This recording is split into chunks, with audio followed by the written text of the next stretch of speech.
Where are the low value men?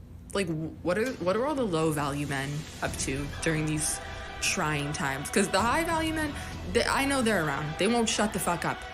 Low value men, I have not heard a word out of. I'm starting to think I'm on their side. I think I want one of those. I want a low value man. They don't make podcasts.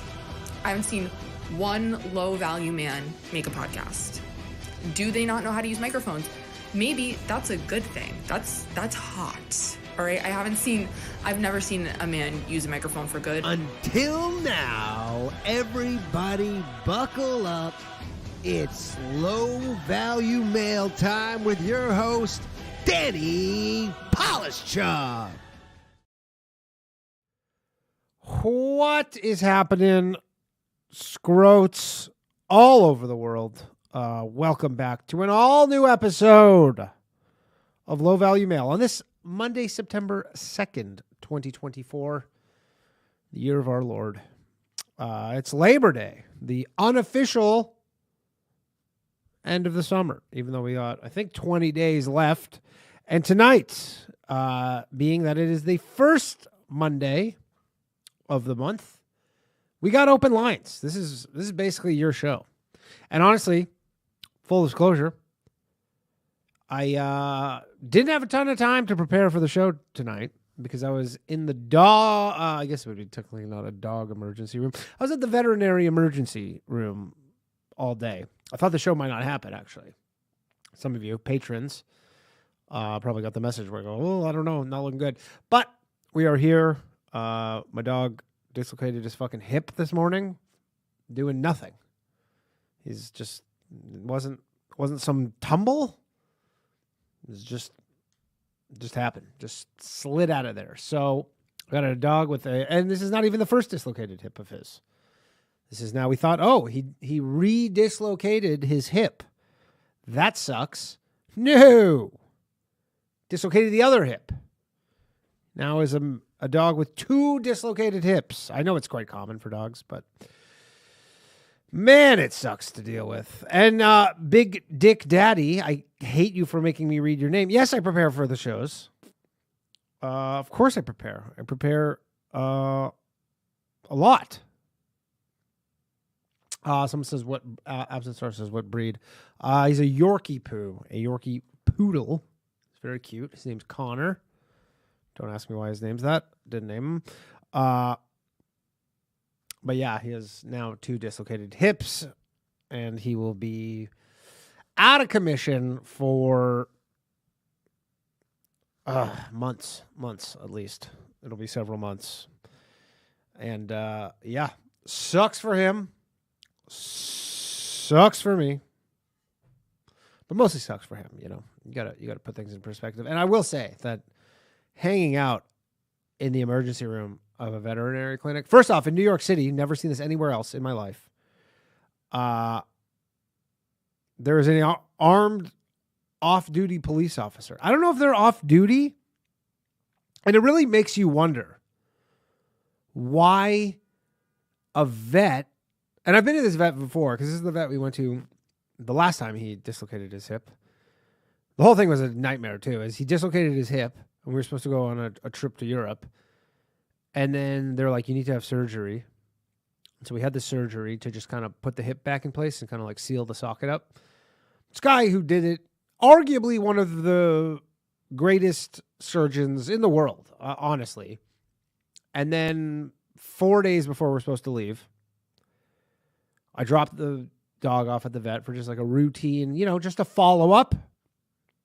And my wife, then girlfriend, is supposed to pick him up at the end of the day because it's nowhere near where we live. It's on the Upper East Side. She goes and picks him up. I drop him off, perfectly healthy. This guy's like, we're like, man, this surgeon is a miracle worker. She picks him up. He's like, his hip's dislocated again. I guess what happened is then the surgeon, throughout the course of testing the joint socket, and I know this is very boring, but throughout the course of testing the socket, just pulled it out. And he goes, up. It's dislocated again. And then it just healed by itself. And he was 100%. Minus the fact that he technically had a dislocated hip. You wouldn't be able to tell. And then now the other one's dislocated. So, Someone says stop dropping it. I've never dropped my dog, ever. I would never do such a thing. I would never do such a thing. All right, before we get started, everybody, as always, please like the stream. Subscribe to the show. There's a lot of you cowards, and I do not use that term lightly. There's like 25 to 30% of you who are watching right now, this moment. It might be the replay, but you're watching right now, and you are a yellow belly coward because you're not subscribed to this channel, because you're worried, oh, someone's going to see that I'm subscribed to Low Value Mail. Very low value move of you. Subscribe to the channel. Also, if you'd like to support the show, if you're one of the, lots of you who watch the show, whatever, you can do so. Sign up for the Patreon. People have been trickling into the Patreon. It's a good time. Patreon.com/lowvaluemail, MAIL. You can subscribe there for $5. You get all the episodes if you're a listener, ad-free. And you get some other perks. Don't hold me to this. Do not hold me to this. And the same goes for if you don't have the money, you're like, I don't have $5 a month. It's fair. It's a tough economy. Have you seen the price of fucking eggs? It's crazy. It's crazy what's going on. But you can join the channel. Just join the channel. It's $1 a month. I get 69 cents of that. Nice. But you can join the channel. And do not hold me to this, but I'll probably do it because now that my dog is injured, I just hate myself and I hate my life. So I'm probably going to start listening / watching those clucking hens again of the female dating strategy, but only it's not going to be for public consumption. This is only going to be subscriber only. Also, if you're one of the Low Value Mail patrons or channel members, if you ever have an idea of something you think you'd want me to do, shoot me a message. Because honestly, I would love to offer more to you guys, but being that this is a live show and the whole format is live, it makes it kind of difficult. It's not like, because like the Boys Cast, we just give you an extra, and if you're not subscribed to the Boys Cast Patreon, you're a fucking idiot. But, and if you're not watching the Boys Cast, Jesus. But, for the Boys Cast, we just go, here's an extra episode of the format we always do, but it's pre-taped, and we just give you an extra episode. It's hey, you like the show? Here's more of the show. But for a live show, it doesn't quite work as well. So, also, yeah, I don't know if I went and looked at, I went and took a glance at female dating strategy. I don't want to talk too much about this. I'm going to open the phone lines in a second. But there's only one of them left. The fat one is the fattest one is the only one left, Savannah. And she's currently looking for a new co-host. They stopped posting on YouTube. They only post on Spotify. There's only one episode a month, which thank God for that. Because that I can do. I can listen to that once a month. But she's doing, I know what you're going to say, because she's doing a search for a new co-host. And I know you're going to say I should be that co-host. I don't think she'll ever do that. There's no scenario. But you know what? Go message her. I'll be the new, I don't need another podcast. But if I were to co-host another podcast, me and Savannah doing the female dating strategy, that would be it. But they only do one episode a month. So we're going to have to catch up, but there's only one of them left. So anyways, consider joining. So as low as $1, you can join for $5. If you have any ideas for what you'd like to see besides that. And I will be bringing back very soon, as I have just moved. I have my internet set up. I just have to set up my office kind of room, and Crossing Streams will be returning very soon. So look out for that. I don't think I was going to put that behind the paywall, but I think that's just a better fun time if we all just get to watch, even if, because I don't want to, So consider that. Tomorrow night, new episode of The Bathhouse, live at 9 p.m. from the Stand Comedy Club Green Room. If you haven't seen any of those, last week's episode was a banger. You're missing out. I don't know. I can't help you. Like, I can't help all of you if you don't want to help yourself. Someone says still got the scrote tears. I have the scrote tears mug right beside me right now. I have it. Also, if you want to catch me live, I'll be in Baltimore August 10th and Tampa August 20th at Side Splitters. You can go to my website, DannyComedy.com. Come out. If you're around, come out. I would appreciate it. And also, if you have any super chats tonight, I'll read. So if you want to do that, go ahead. If you don't want to, don't. It's all good. All right. Phone lines are open. Honestly, I was going through the headlines tonight. Not a lot that's like super really. So if you have any cool conspiracies and stuff, because, you know, we go back and forth. We vacillate, if you will. I got my word of the day calendar popping off. I don't actually have that. That's just a good word, though. Come to Miami, James Scroat says. Miami, Ohio. Because with a name like James Scroat, probably Miami, Ohio, not Miami, Florida. But maybe Miami, Florida. I will be. I mean, I'm going to try to. There's not a lot of comedy going on. Florida's fucking weird. Like South Florida, like you think they love comedy, but no, it's all Cuban people. All they want to do is fucking do salsa dancing and go to nightclubs. Was that racist? Was that racist?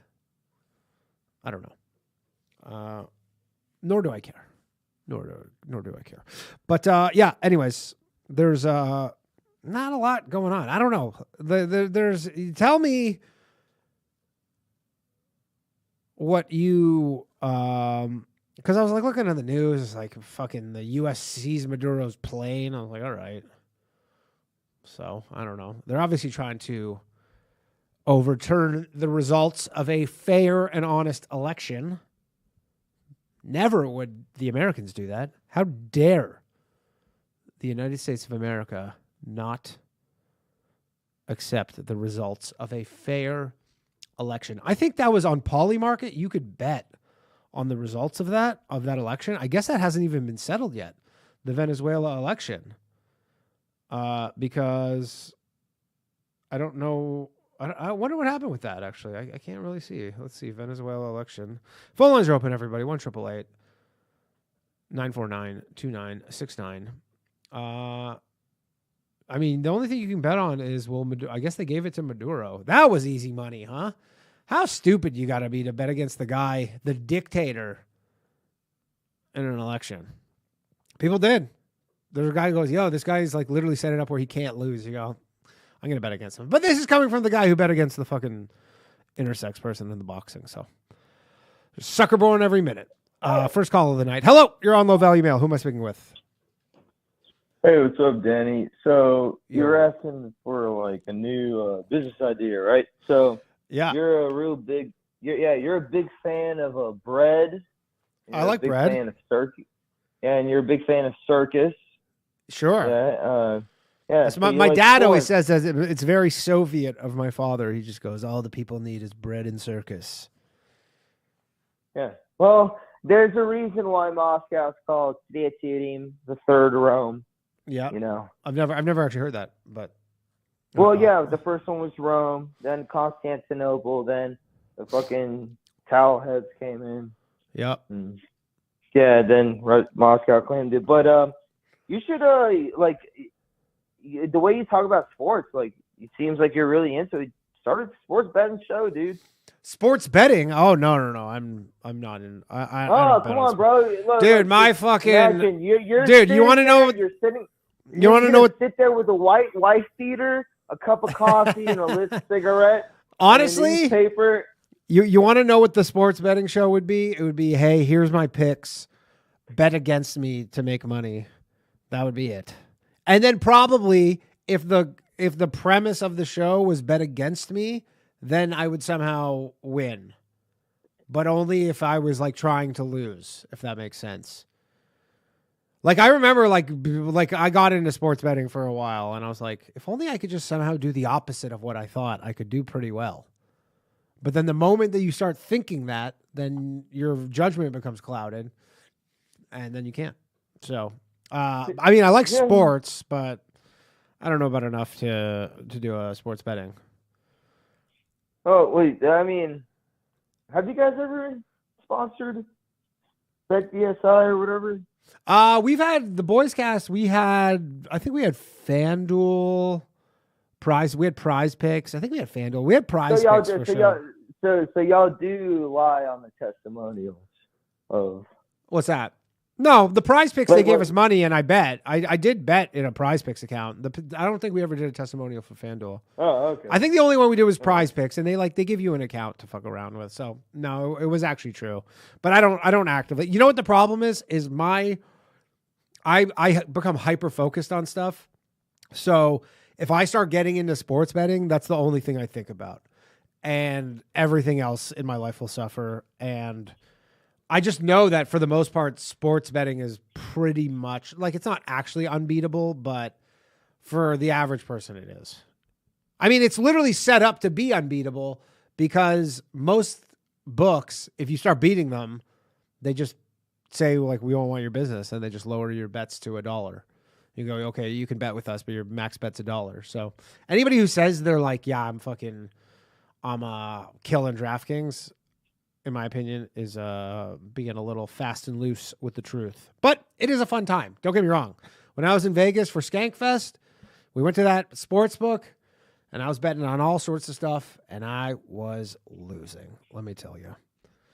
Yeah, the only thing that I feel comfortable gambling on is blackjack or hold on. Yeah. 'Cause it's I like to play blackjack. I have some, because I could be like, nah, hold, pull out, whatever, hit. Sure. I have some choice. I mean, but, blackjack's a fun time, but my mindset is I'm not going there I plan on losing, and if I don't, that's great. But yeah, and then you actually had a different idea when I mentioned like if you feel like your significant other is bored, just pick a fight. yeah. And you said just at a dating app. Why don't you do that? Why don't you host like a street dating show where you go to the parts in New York City, especially like the Latinx parts, like the Bronx. The Latinx? I'll I'll get my fucking ass kicked if I start calling those people in the Bronx Latinx. Well, the Jews told you to say that, so you got to stick with the program. So, hey, what's up, my Latinx brothers? Yeah, no, okay, whatever. Okay, basically, long story short, you get yourself a very, as the Hollywood likes to call it, a very fiery, feisty mamacita. Yeah. And try and bring her throughout. Like, imagine she's like a pit bull, and she's just walking around talking shit, and then it's like a dating show where she argues with the right motherfucker, where they're like, he could talk her into, into a date. Like that's. Why don't you do this? Like, You're what, in Houston? There's probably plenty of Latinx people out there. Oh no, dude. I'm in the queer capital of Texas, dog. I'm from Houston. Oh. But I don't live there right now. Oh, okay. Yeah. You're in the queer capital of Texas. So Dallas, burn. Sorry. Go ahead. No, dude, you got the camera equipment, Yeah. You're friends with people over at Gas, they do on the street stuff. Oh no, Yeah. You got Ryan. What am I talking about? Yeah, Ryan is one of the preeminent on the street guys in the world. Yeah, bro, just set up a combative, like. That life's not for me, man. The first time, right when we moved to New York, like literally like 2 weeks after we moved to New York, and then Ryan's like, I want to do, because Ryan used to do these streeter interviews in Canada all the time, and he's like, can you help me film like a streeter interview? And then we were in Union Square Park, and I was holding the camera for him, and then someone like threatened to stab him in the eye with a pencil within like 10 minutes. I go, all right, that's enough of that. Yeah, your boy Ryan got a bulk up. He's still built like a goddamn beanpole, man. Yeah, I mean, he's tall. He's like 6'4", but man, I don't need to get stabbed in the eye. I don't have good insurance. Yeah, bro, just fight back. What the fuck? Grow spine, Jesus. I ain't fighting some dude, some crazy psycho in the park for some content. That is content. That's That's not the type of content I want to be creating, is getting fucking potentially stabbed in the eye with a pencil. That's just... Bro, you could be, that's Danny Magic right there. You with that eye patch. Danny Magic. Yeah, maybe. I don't know. Although I will say that I'm not going to give anything away, but check out on an upcoming episode of Are You Garbage? Ryan and myself were on there a few days ago. I don't know when it comes out, sometime in the next couple weeks. And I did talk about a Canadian business idea that I actually did have, which is amazing, even though I stopped doing it. But all I can say is it involves magnets. That's it. That's cool. And I want to run a guest suggestion. Yes, for you yes. for a low But value guys, male. by the way, if you ever have guest suggestions, like hit me up. I'll try. I'll always try for them. So This guy is he's in your neck of the woods. He's in the tri-state. I think he is in New York City. A one honorable Dr. Umar Johnson. Dr. Ooh, oh, that's a tough get. He's a tough Dude, get. I'm actually not even joking right now. I'm being serious. Yeah. Like, because here's the thing, all his takes on history and blacks have been to this and that, and first I'm like, okay, whatever, that's your hobby. I'm actually 100% with this whole the future for blacks in America thing. Is he on Twitter? Is he on Twitter? I follow him on Instagram. Yeah, I'm looking on Twitter and I don't see. I think there's a parody account is the first thing that comes up, but I don't know. I think he might not be on Twitter. I don't know. Did he get kicked off of Twitter? You got to do some fucked up shit to get kicked off of Twitter at this point in the game. I mean, especially as a colored fella, but you know. I know anybody, just anybody. It's tough. Yeah, I don't know. Yeah, I don't think he's yeah. Anyways, go on. Yeah, but his whole thing is he wants, like, basically to dumb it down. He wants to like create multiple Black Wall Streets. Like he wants black separatism, where it's like we have our own black institutions, like black banks, black schools.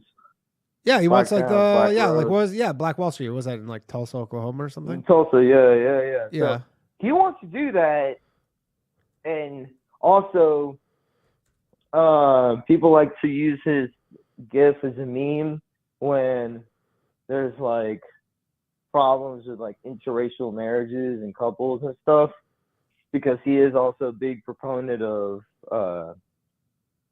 miscegenation, like anti-miscegenation. Okay, that's fine. Like he like, which I think is hilarious. I mean, I see it as like being a problem for a kid when they grow up, but whatever. Yeah. But honestly, like he really insists upon this, where it's like we just need to separate. And now, and everyone who counters him is like, oh, look what Whitey's gonna do to us. It's like, dude, in the year 2024, I promise you, there is not a single white person who will be like, who hears, oh, blacks want to separate and do their own thing amongst each other, and because that's the only way that like they finally see fit as being, you know. Sure, they like want their own final solution. they want some sort of right to self-determination, I guess. The only people who will have problems with this is local governments and the bankers. So I don't know. Yeah, you know what? Yeah, probably. But no, we all gotta the property holding groups, and the lobbyists, and it's like, you know what?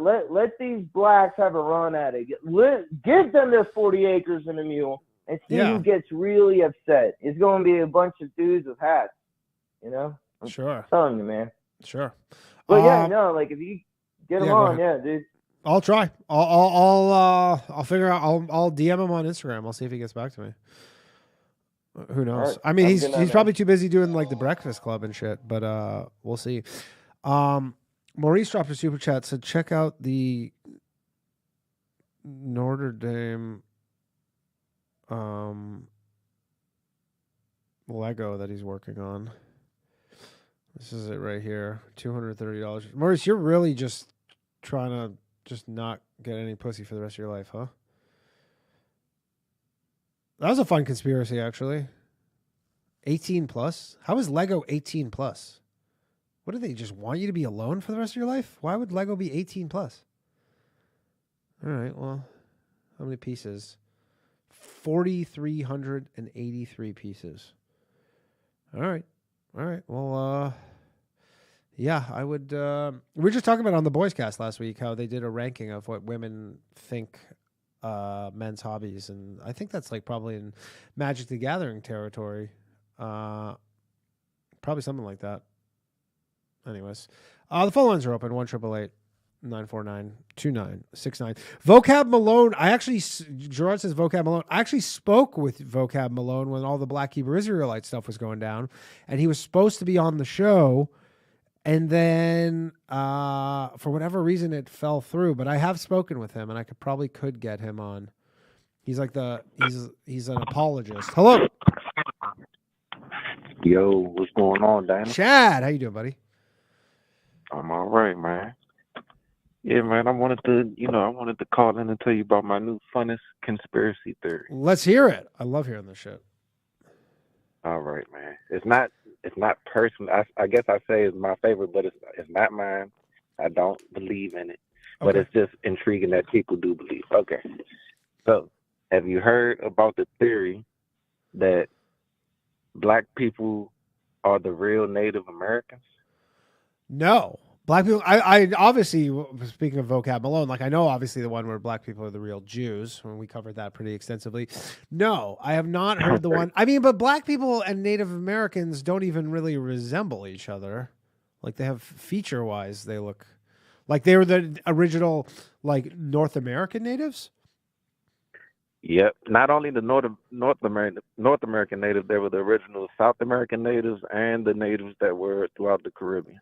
And so you've obviously read, who's like the preeminent expert on this? I can maybe have them on. All right.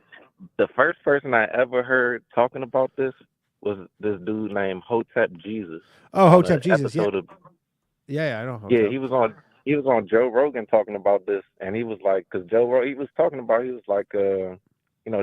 like talking about the slave trade and stuff like that, and then Hotep Jesus was also like, no, that never happened. And he was like, what? He was like, wait, so you don't believe that all these, millions of people was trafficked across the Atlantic Ocean? He was like, no, it doesn't even make logistical sense. He said, what? Why would they go bring people from Africa when it was already people here? I mean, that's the first time. That is a good point. I mean, it sounds like it is nuts, obviously, what he's saying, but because there's a lot of other things that you'd have to kind of explain away. But I mean, I guess if you start from that point, but I mean, again, I don't understand. And then where did the people who consider themselves natives come from? Who are they? See, I'm a little bit iffy on the theory about that for real, and that's just the way I feel like their theories aren't complete. Like they don't account for everything. So yeah, it's similar to the flat Earth thing, where like even when when we had Flat Earth Dave on, he says a couple things where you go, that's a good point. Good point. You go, right, that's a good point. But then when you take everything in the totality, you go, okay, well, this is nonsense. But like there are some points. Much even like, my bad. I was just even gonna say like much like Dr. Umar for real. Yeah, like Dr. Umar. He brings up a whole bunch of good points, but then at the end of his point, it's like, and that's why we need to separate, like, as far as races or whatever the case may be. Sure. It's just nonsense. But yeah, so essentially, the Black people, what was he saying? So the Black people that are here are actually descendants of the actual Native Americans, but they believe that the actual Native Americans were essentially African people. Okay. So I don't. Yeah, your theory. I like that. I'm gonna have to do some. Yeah, I'm curious. Well, I'm curious about where the people who we consider natives then fit into that. Yeah, that's what I'm saying. I don't know. And then, how did people get to Africa? So then, is he saying that native people migrated to Africa? Man, I should maybe just get him on the show. He follows me on Twitter, so I could probably just message him. If you could get Hotep Jesus on, I would love, because I only saw him on that one Joe Rogan, but I was like, man, that's the only clip. I said I only need to see this one clip of him to know if I want to listen more, man. All right, well, I'll shoot him a message after the show tonight, and we'll see if he says he's banned. Oh no, he says he's banned on YouTube and he's gatekeeped on Rumble, but you can watch him on Kick. Gatekeep. I guess you go. Yeah, I guess they're shadow banning him on Rumble or something. I don't know. Okay, I see. Yeah. By the way, for people, because I saw a message Big L5 on Rumble. I called 3 times. If you can't get through, just keep calling, and I'll get to you. Just keep trying. Oh yeah. Yeah. Oh yeah, I'm gonna try to come through and see you in Baltimore, man. Yeah, man, we've never met. Oh, that's awesome.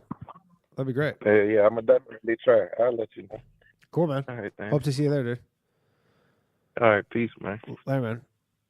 Chad Turnup, everybody. Go check out Light Switch by Chad Turnup. He does the music for the outro for this show as well as the intro for the Bathhouse. Banger of it. Honestly, I've heard the song for years now, and I walk around my apartment and just sing it. Not the racist parts, though.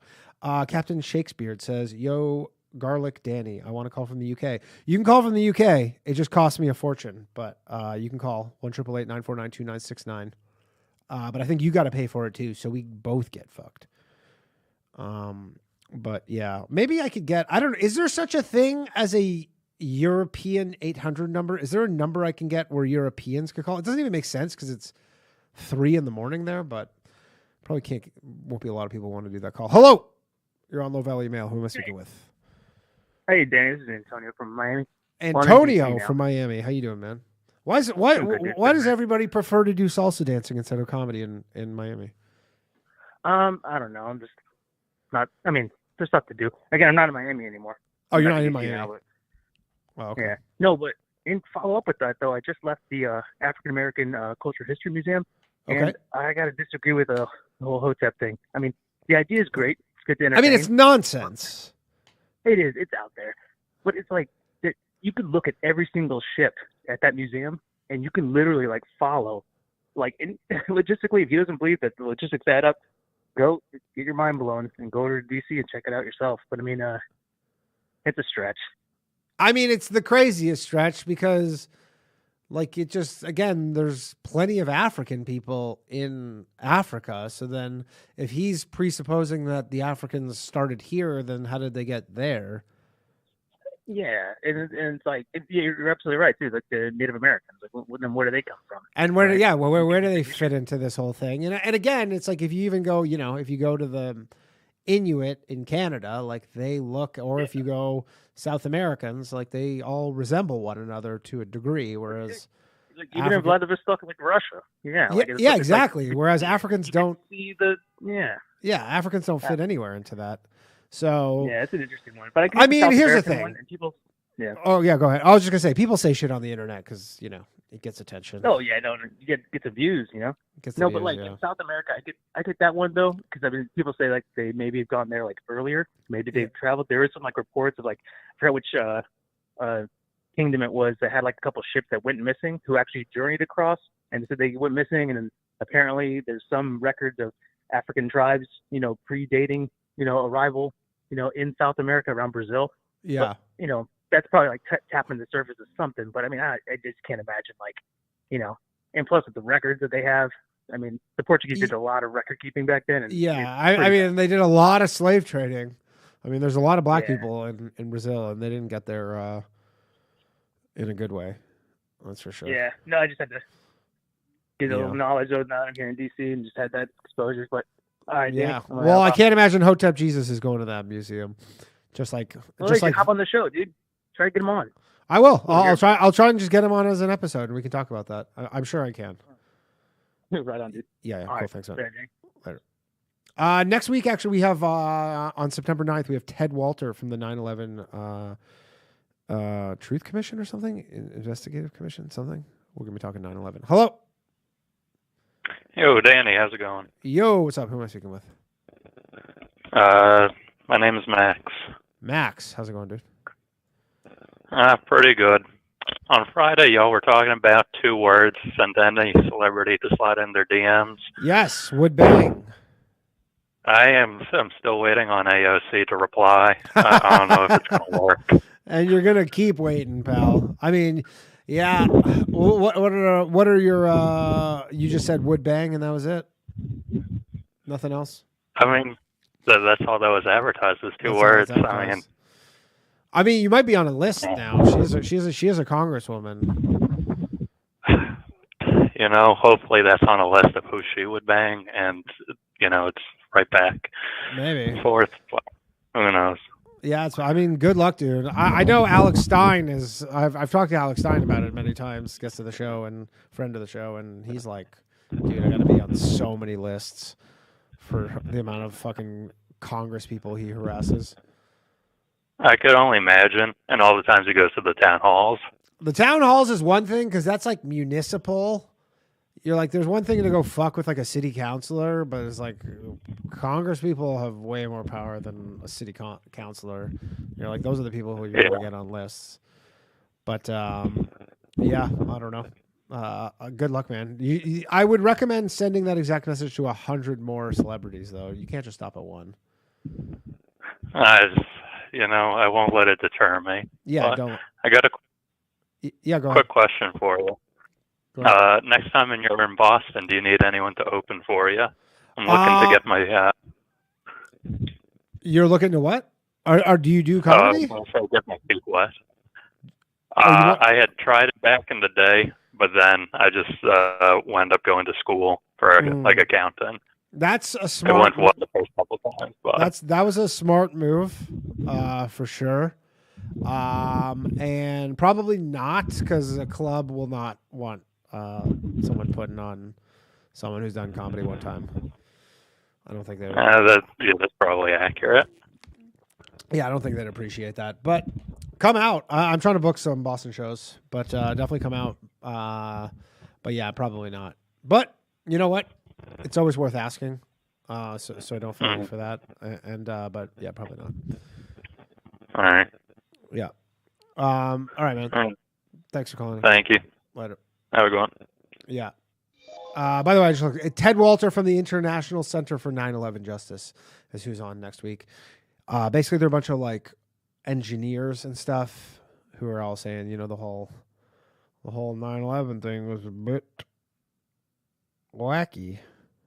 I love that people think Alex Stein's Jewish. He's not Jewish. He just has a Jewish name, but he is not a Jew. Apologies for that. I'm sure that bummed some of you out. Phone lines are open again. 1-888-949-2969. Justin says, love them, the low value decor. I see you haven't been corrupted by the wife. I actually, you know what? I was going to do the show because I'm soon to be doing this show. I'm currently in our studio, but I just moved, and then I'm going to be doing the show in my new place. And honestly, the second bedroom, which is kind of like the office, kind of has there's a little too much stuff in there right now, but it kind of has the low value, has the same floors, has the exact same carpet as the low value living room. But when I went, the microphone I had there was picking up all sorts of crazy noise, so I had to come to the studio. Hello, you're on Low Value Mail. Who am I speaking with? Hey, what's going on? What's happening? It's Andy from Toronto. Andy from the Dot. How's it going? How are things up in Toronto? We've talked. I usually call in on the bathhouse. Okay. Cool. Were you the one who was friends with Dylan Millard or whatever? Let's not. Yeah, and you're also friends with the subway shooter, so let's not go into every. I'm not friends with the subway shooter. Oh yeah. Oh no, I only you know what? I actually only met him that one time. Okay. Let's not backtrack too hard. Okay. So in Toronto, the new thing. Did you see this about the a high-ranking black lady Toronto cop? I did see that. Promoting black people above white people, and she got what was it, like a 8-month probation? And she got demoted, or she didn't? Did she get demoted, or she got? Yes. Yeah, she got demoted for 2 years, right? Yeah, like a 2-year demotion. Essentially, you're right. It was a demotion, not a probation. Yeah, she got demoted. Basically, what she was doing is black applicants were basically. I think she was giving them the answers to questions, so that they could basically, Yeah, that's the kind of stuff that goes on in. I mean, I just saw that the L. I think it was Elle magazine in Canada. There's a whole thing. Let's even imagine the world nowadays where white people were doing that, and that's still okay. It's only a demotion. I mean, here's the thing. Not to get too fucking social justice-y liberal on you. White people were doing that for a long time. Shoot your shot, Danny. Like, white people did do that. That's like, I have this theory, I've said it before, that we are currently just living this whole, like, social justice, DEI, equity shit is just pure revenge. Nothing else. It's just straight two wrongs make a right, revenge, nothing else. And so people are like, we're going to do, instead of like, the right thing should have been like, hey, they were wrong to do that stuff. Let's do things the right way, but we're not going to do the stuff they did because we're not going to stoop to their level. And they're like, no, they fucked us. We're doing the exact same shit, but we're pretending like we're not. That's the difference. Is they're like, you know what? We're going to pretend like we're better than all of you by doing the exact same shit that all of, we are essentially saying that you did. Right? Okay. That's my opinion anyways. Yeah. Fair point, but now hear my imaginative point. Should we end up like San Diego here in Toronto? I mean, the weather's nice down there. What's going on in San Diego? San Diego's out of control. In terms of the border? No, because of crime. It's the first place In-N-Out has ever closed a restaurant due to violent crime nearby. Really? This is the first I'm hearing of. Maybe Rafe can call in because I think Rafe lived there or something. I haven't heard that San Diego had crazy crime. Not that I'm saying that it's not true, but I didn't know that. I didn't know San Diego was so bad, crime wise. Maybe people in the chat can confirm. But yeah, I don't know. I mean, no. Canada is so like Elle magazine. There was just like this whole scandal because Elle, the like women's magazine, which I'm like, who even reads that shit anymore?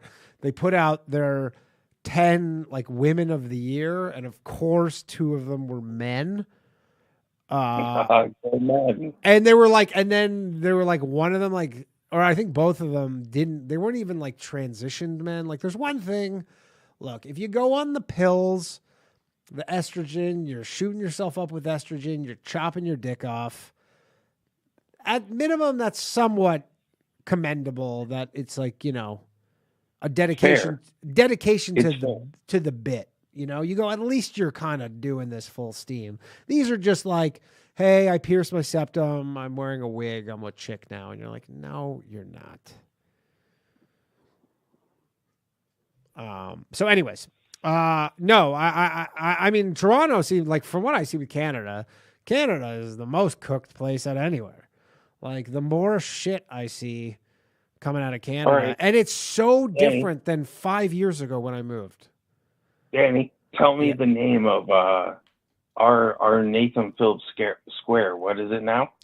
Yonge and Dundas Square? Yeah, what's the new name? Sankofa Square. So for people who don't know this, so there's like essentially Toronto's version of Times Square, which is like way shittier, of course. But it's called Yonge and Dundas Square. And then it turned out that the guy, Dundas, was like I think he was Scottish or some shit. Of course he was Scottish. Yeah, he was I believe he was Scottish. But he wasn't even a slave trader or owned slaves. I believe he just said something like when they were like abolishing slavery. He was just essentially not on board enough with it. I'm paraphrasing here, but like essentially he was just like wasn't so gung ho about abolishing slavery, and so then now they're like, and Dundas in Toronto, for people who know, is one of the longest streets, and they're like, we need to rename the street. But anyways, the square, and then some city councilors, women, 100%, renamed it to Sankofa Square, which is, what country is that from? I believe it's African, if I'm not wrong. Africa's a continent. It's a Ghanaian. Is that right? Ghanaian? Pardon my ignorance. I don't mean to sound angry. No, it's okay.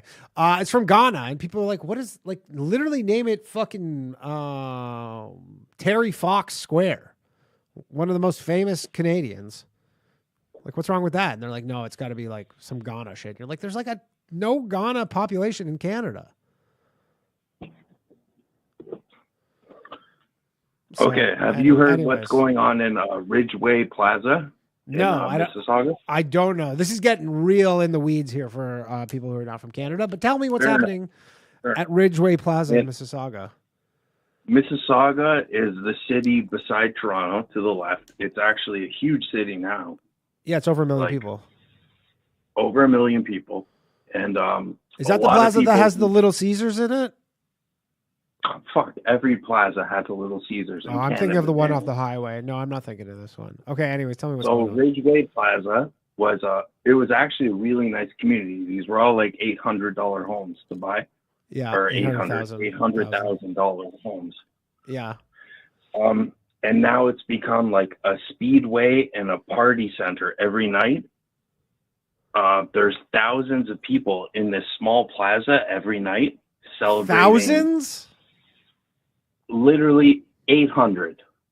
Every single night there's 800 people in the plaza. Almost, yeah. Really? And the police have decided ungovernable. Nice. I mean, hey, I respect people who become ungovernable. I do. I do too.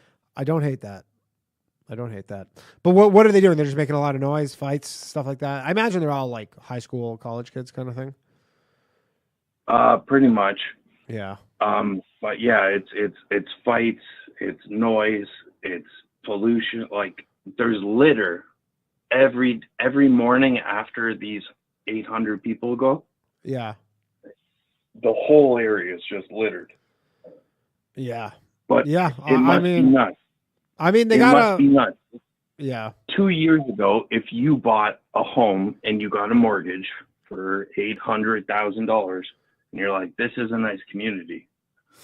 And then 2 years later, it turns into this. Now, is there any sort of, I don't know if you've looked into it to this level, but is there any sort of actual tangible like drop in home prices in that area due to this? Oh, that's what I've been thinking. I'm like, people must be having to sell their homes. Like, I mean, it's yeah, I guess if you're like really near the plaza or whatever. Yeah, this is the first time I'm hearing of this. This like, Ridgeway. What's it? Ridgeway? Ridgeway.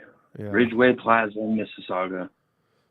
You'll find it. It's actually it's a crazy interesting story about the immigration. I mean, here's the funny, because Toronto Star, which is like super left wing, it just says, this is the article from earlier this year. There's no rules. This GTA strip mall has become a foodie haven. Its booming popularity has made it a hazard for nearby residents. Yeah, so it's just a foodie haven is what they're saying.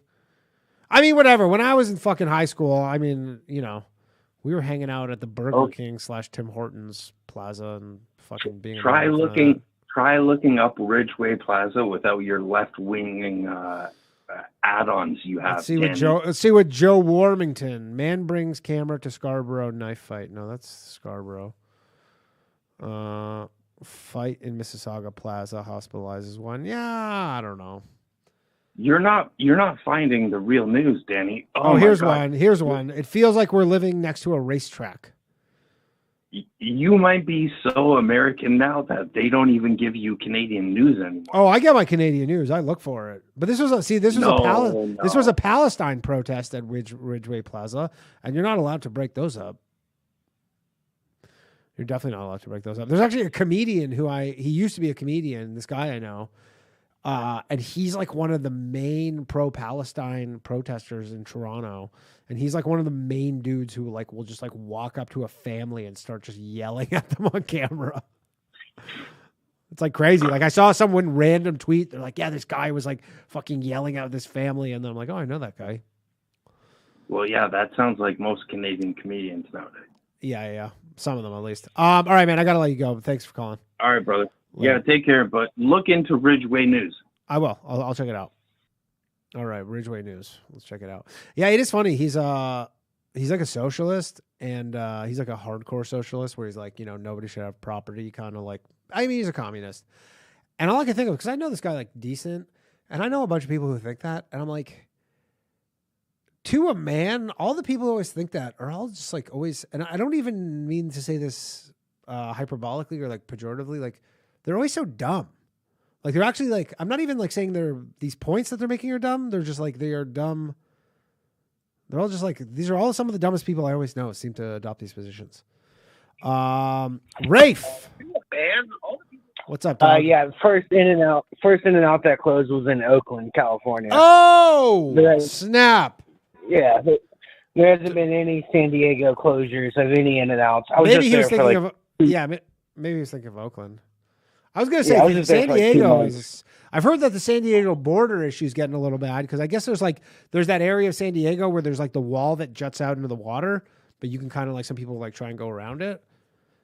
Yeah, but there's cars sitting right there 24/7. Yeah, I used to go down. That's why I went down there to learn how to drive a car because there's empty parking lots all over there.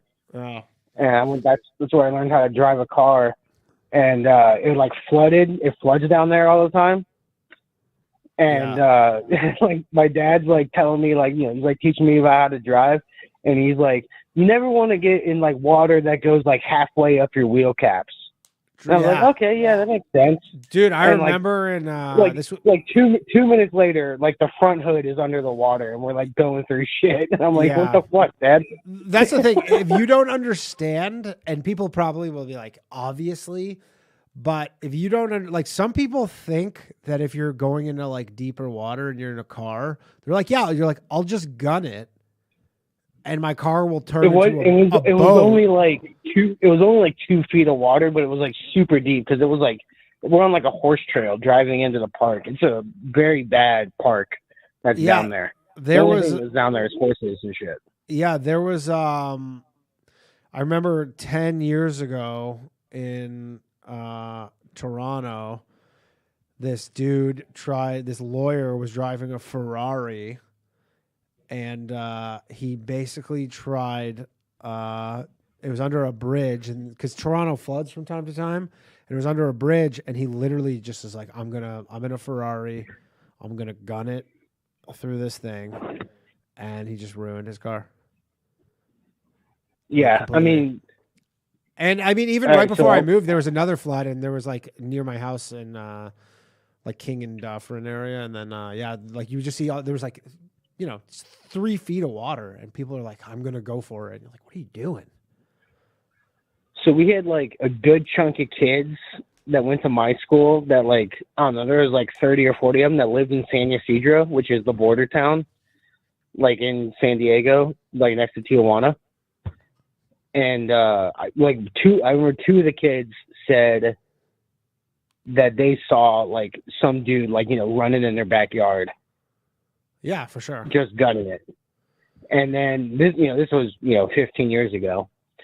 And then always like crime isn't really that bad. The scariest thing in San Diego, this was 10 years. This was 10, 15 years ago. The scariest thing back then was all the crackheads downtown, but they all switched to fentanyl. So like when I was there the past like couple weeks. So what you're saying is the problem kind of took care of itself.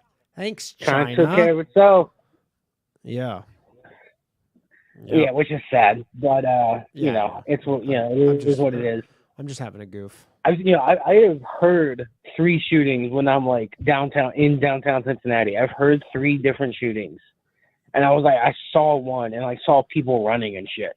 Yeah. Like in Cincinnati's a little rough downtown, dude. It's bad.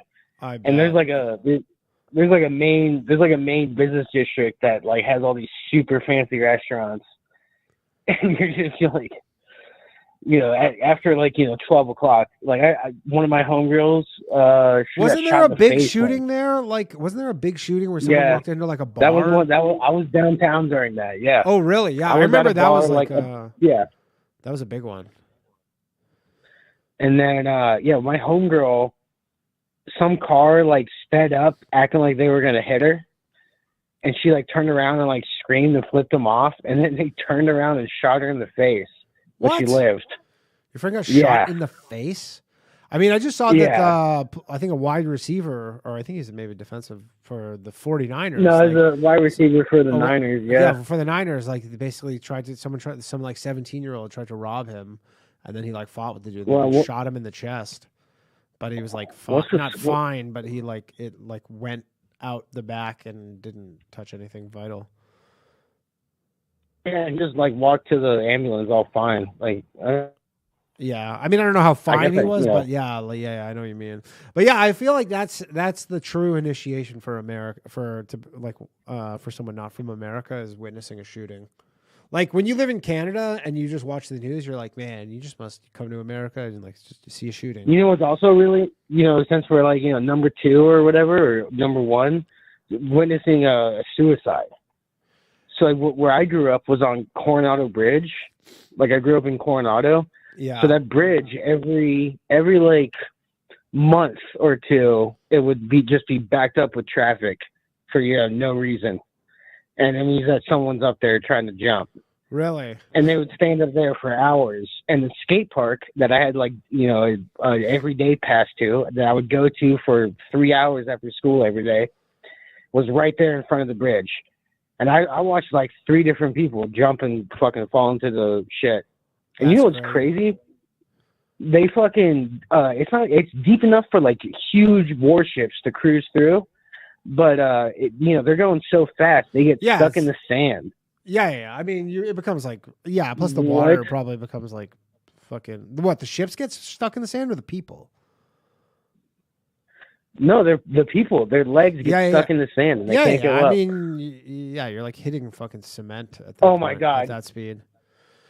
Oh my God, Florida State just did a fucking flea flicker for fucking 50 yards. There you go. Fuck! Uh-oh, someone bet against It's all right, dude. Boston College was plus 600 to win, and I have them to win, and they're up 14 points. Okay. Famous last words. Oh yeah, right. wait, yeah. If you do the gambling show, there's an app called Fliff that will give you $1 a day. If you have an empty account, and then you just bet it on 3 home run hitters for that day in different games. For baseball. And if you win, you win like $150. I've done it like 5 times this year. It's called Fliff, L-I-F. Yeah. F-L-I-F. F-L-I-F-F. Yeah. Oh, okay. All right. Yeah, because you have to like empty your account. You have to like lose money down to 0. Right. Or like take money out, and then it'll offer you the $1. Okay. Well, there's something then. Maybe we can run it up. The problem is it just takes over my brain. It is crazy how like I think I'm older than you, Rafe, but like there was a period where sports gambling was so fucking demonized, and then just overnight they're like, yeah, it's totally normal. It's like the most normal shit. Like literally, you listen to broadcasts and they'll be like, "Yeah, this guy's batting. He's plus 450 to hit a home run in his first at bat." And you're like, "This is nuts." Like obviously they integrated everything, like all the leagues. But it's so crazy because they told you forever that you're like, "No, this is really bad." Like this, like having gambling for everybody would be really bad. And then one day they're like, "Not a problem." I've been doing football pools with like family friends. There's like 80 of us. And I've been doing it since I was like 8 or 10 or something like that. And it's like, $25 entry fee, winner takes all kind of thing. And, I won it like twice when I was a kid. Oh, really? So I've been, and like, I've gone like pony picking and stuff, with my dad growing up and all that. Me and JJ Lieberman has a buddy who works for the Angels. And so they throughout, I think for just Sunday night football and Monday night football throughout the season, they do boxes. It's $100 a box. And we did them a few weeks, and it's fucking annoying, dude. We lost one week. It was like, first whoever wins gets like $5,000. We lost to fucking Mike Trout. Boxes are just degenerate gambling. But dude, it's like we lost to Mike Trout. Like Mike Trout won. You're like, you know how fucking annoying that is? The guy makes like $50 million a year. I'm like, are things not good enough for Mike Trout? He just posted a video of him opening up like the I know and pulling. He posted a video of him opening up his rookie year, which like he's had his like one of his best cards ever for $1 million, and then he pulled his own card. And you're like, that's crazy. The first one. It was the first pack. I know. Crazy. Insane. Like, that's like the biggest, basically, card you'd want if you bought it. And he just pulls it. Dude, so I just... And Shohei Ohtani, it's interesting because with the whole Shohei Ohtani gambling stuff, Shohei Ohtani had a couple boxes as well. Yeah, well, I just pulled out a bunch of shit from storage. And I found, I got a bunch of old cards, a bunch of old, Tony Gwynn signed cards. Oh, that's sick. Those aren't worth that much. But it's Hall of Fame, $300 or $400. Yeah. And then a couple super old ones that I haven't really looked up. But I also found all my old Pokemon fucking Game Boy Advance and Game Boy Color games. Yeah. Apparently those are worth a shitload of money. I didn't know that. Yeah, I mean, I think it depends on the condition. I think someone said that an original Nintendo Super Mario Brothers, there's like one out there that's worth over $1 million because it's in like pristine. No, mine are just all my mine are all like my handheld games. I think if they're open though, then they're not worth very much. I think that's kind of the rule. Well, I mean, my Pokemon Heart Gold that came out in 2012. That's worth, or 2011, I think, or 2010, something between that.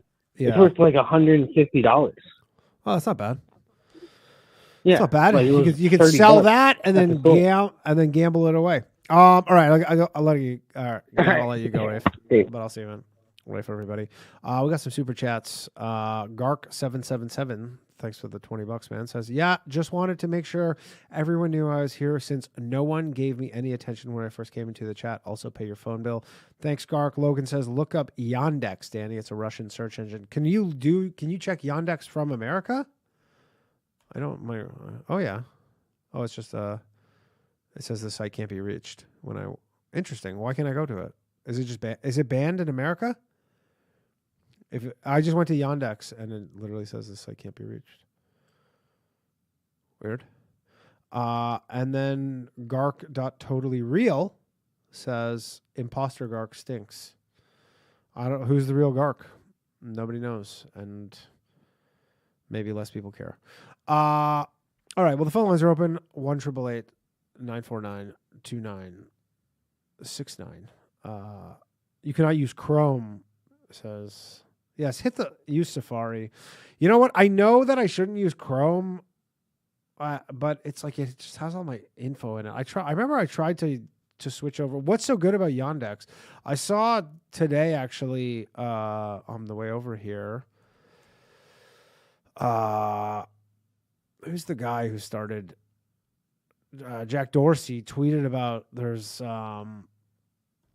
He tweeted a link. He tweets crazy shit. He's really into privacy, which is funny because he was such a piece of shit when he was running Twitter. But he tweeted about this website, silent.link, where you can anonymously buy cell phones. Hello. You're on Low Value Mail. Hey, Dan, it's Kevin. Kevin, what's up, man? Not much. You were talking about like people to get on, and I know you've already had him on the Boys Cast, but you should try and get Kurt on because he's been like super into conspiracy stuff for the past like year or so. Yeah, Kurt would be a good one, actually. I should hit him up. But part of why I wanted to call is he actually recommended this podcast. You could probably get them, but they're a little bit weird. They do like a prayer before. That's fine. Every interview. But it's called Imagination Podcast. I'm in America where you're allowed to have any religion you want. Freedom of religion. That is in the Constitution. Is it in the Constitution? I think it is. What's it called? Yeah, again, I guess it is, but it's called Imagination Podcast. Imagination. But they interview like people that have like been through, I guess, like satanic ritual trauma or like programming stuff. It's weird. I don't really believe half of them, but one guy that's on there, he actually has his own podcast. It's called The Gray Area. His name is Gray Area Operator. He claims that he was like part of like monarch mind control stuff. And like he has these like long ass presentations where he goes through all this different stuff, and he was explaining like the one that to me was like the most like credible thing he was talking about is have you ever heard of the Monroe Institute? So like the out of body experience training stuff like that. Yeah. He was showing that there was this Japanese cult, Amshin Ryoko. I forget how to pronounce it or spell it. But they were using similar technology that the technology they use to like get people to go into out of body states isn't really doing that. It's actually getting people to like sync up to another person's brain waves.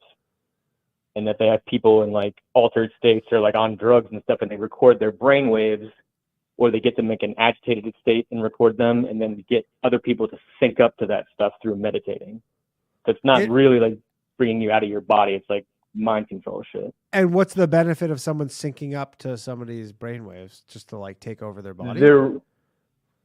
Well, the way they were doing it in the Japanese cult is they recorded this one guy's brainwaves when he was pissed off and agitated and like angry at the government, and then they got all these people to sit in the room and meditate and like had them like hooked up with like the EEG thing on their head, and they all started to get like, they're the ones who did that, like what's it called, the chemical weapon attack in Japan in the subways. Oh yeah, They're, yeah. like, Oh, he's testing. saying that's what it was, the chemical. Yeah, yeah. When they did the poisoning, the poison gas. Well, or whatever. Yeah, it was just showing that like normal people who were like peaceful and like didn't have any tendencies like this, after you got them to meditate repetitively with someone who had like a different brainwave, they ended up syncing up to like that person's way of thinking, which is creepy as hell. Crazy. So you can essentially just take over someone's mind. You can just meditate enough to take over someone's mind. No. Like you have to like get them to like meditate. Oh, they and, like, meditate, the and noise... then you can take over their mind.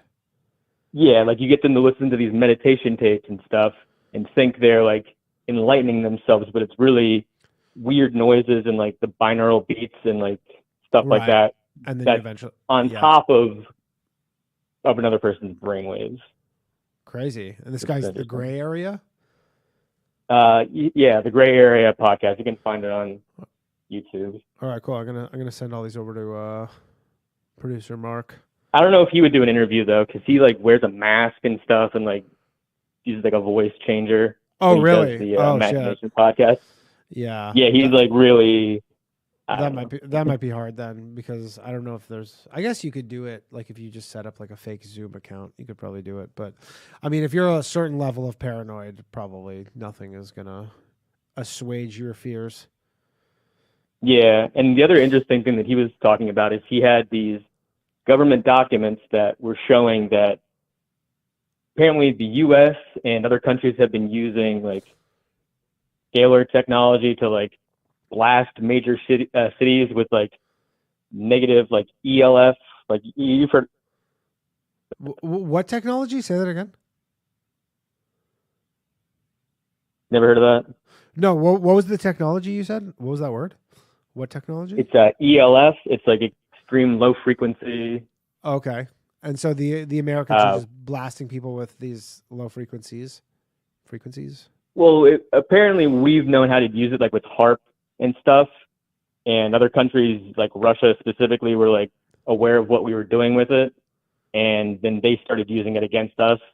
And there's always people that believe in like they'll have these like crystals, or you can buy them online, stuff to like basically make your aura stronger so it doesn't get affected by these waves. I don't know. It was weird how he had like documents explaining it. Yeah. Cool. Well, I'll check it out. Maybe we can convince this guy. Mark might know him. It's possible. I don't know. Yeah. Thanks, man. Thanks for calling. Love your show, dude. Yeah. Thanks, dude. Appreciate Hope it. your dog's. Oh, thanks. He said, hope my dog's okay before I cut him off. Yeah, my dog's, I mean, he's as good as he can be. For people who didn't catch it, my dog dislocated his hip. What's up? Conspiracy extremist. What's up, man? How's it going? It's conspiracy extremist. I'm good. Besides the whole dog situation. Oh, no. Well, shoot. I missed like the first half of your show. My dog just fucking dislocated his hip and I was in the emergency room all day. Oh, no. Oh, that's slow, dude. And expensive. Yeah, it's expensive and it sucks, but the only maybe bright side is I was saying, but it's because like we got this surgery and then the surgery for his other hip like 2 years ago, and then the surgery didn't take, and then the hip just healed. So maybe this one will just heal because he's only like 13 pounds, so maybe it's just he's just gonna be. But anyways, he's gonna be out of commission for fucking 3 to 6 months at least. So it's man. Suck. Yeah, it's a bummer. That's tough. Hey, well, I'm sorry to hear about that. I did. It's all good. I did have a question. Shit happens. So it does happen. I know, like I have one dog left from 3 that I got them. They were from the same litter. They had like a sibling, and they all got parvo when we first got them. So that was crazy. But was that like a worm thing? No, it's like a common dog illness when they're like puppies. It's parvo. I mean, I guess it's well, I guess I don't know if it's common, but it's something that is well known with young dogs. But I guess it's some sort of illness. Maybe it's worm. I don't know, but parvo. Yeah, canine you have to like parvovirus. Yeah. Oh, that sucks. Yeah, but we they all survived it in the beginning. So they all one died like early, but the other two were older, and then now there's the boy who he's left, and he's just like limping around. But yeah, what can you do? Yeah, it is what it is. Yeah. There's something, I keep thinking about this, but I never remember when I call in. Okay, and I was listening to the Boys Cast episode you did Friday, and I'm wondering, is there a reason why you and Ryan don't have like the same, like Ryan has an accent, an obvious Canadian accent, and you don't seem to? I'll tell you why. I get this question a lot, and there's actually a very real or logical explanation for it, I suppose. It's that his parents are both like multi-generation Canadians. My parents aren't Canadian. My parents are both from Russia. So I never got their accent. And then when I was a kid, all I watched was, because my accent's very neutral. Like I don't say I don't like some words I use, and I've switched some of the way I say words. Like sometimes I'll catch myself, like, because Canadians speak like the British essentially. So for example, like pasta, Canadians say pasta. And then I would have an American friend who would make fun of me, so I stopped saying that. But mostly, like, I grew up so close to Buffalo, where like I watched a lot of just like American news, and I just never really picked up the whole. I mean, I like talking like a Canadian, like turning it on, but I don't. Yeah, I never. I never talk like that. Whereas Ryan definitely does talk like that. But it's because it's just his family's like that. His whole family talks like that. Not his dad, actually. I mean his dad, but lots of family talks like that, and so. Yeah, I guess that makes sense. I just noticed that he says like progress or however. Well, that's it's just how the British say it, and that's the thing. I like certain words I have changed since I moved here. Like I'll never say washroom because nobody says washroom here, but like. I never said, like, even when I lived in Canada, I never said like process, progress, which is how it's just how the British speak. Like, it's literally how everybody, like only Americans say process. Everyone else in the world who speaks English says process. Well, yeah, that's because we do it the right way and they all do it the wrong way. Yeah. So. I mean, by far, the greatest fucking move America did was just get rid of all those damn U's. All the U's in every word. I don't know how that came about, where just America decided to go, yeah, fuck the British, no U's. But I am curious if anybody actually knows the reason why there's no U in all those words. Sure, yeah. There was it all started with like a small tax on tea. And, yeah, I understand the small tax on tea. I'm just wanting to know how they went from the tax on tea to being like. I mean, maybe it was just as simple as they were just like, fuck you. And then it was, it got kind of misconstrued or something. They just go, fuck you. Like, as in you don't like the U's? No, it started with the T and then the next letter. Oh, right. Yeah. Tax on tea. And then they go, we're getting rid of U's as well. Yep, absolutely. Yeah. I could see a Gary Gulman joke somewhere in there. Gary Gulman would have a fucking field day with that shit. But I did always wonder that.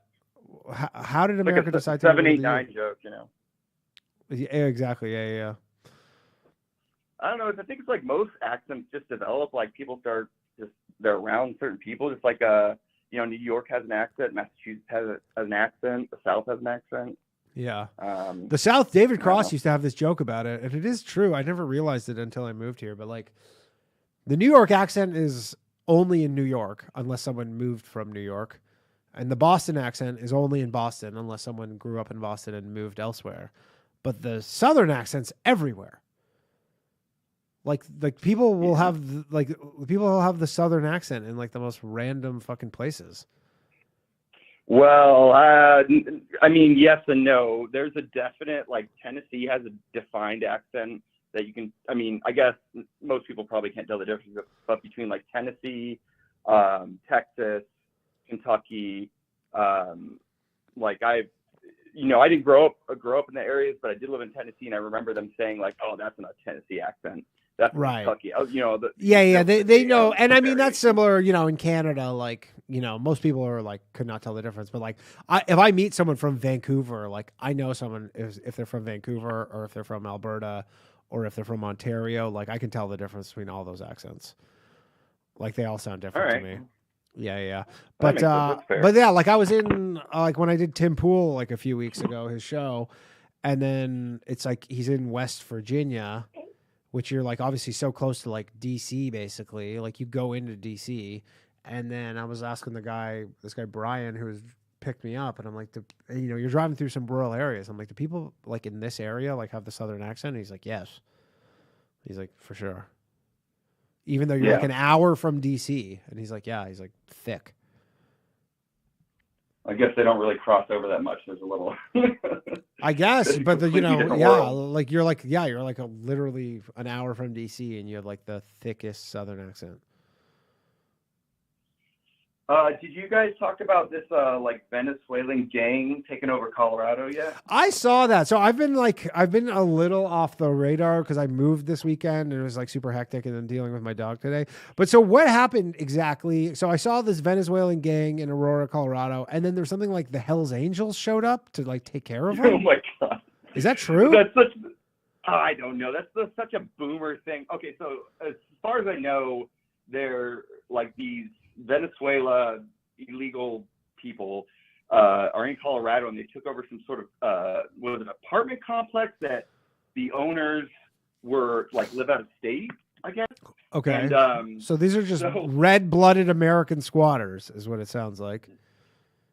Yeah, I mean I don't know. I mean they're probably going to clean the place up as far as I can see it. Yeah. It is Colorado. But yeah, and then so all of a sudden you see all these like boomer posts like, oh, the Hells Angels are coming to fight against the Venezuela or whatever they're saying, and sure, they're not doing that. They don't give a shit. I mean, the Hells Angels, they run with like the cartels. They're like they trade with them. Why are they going to go kick these people out?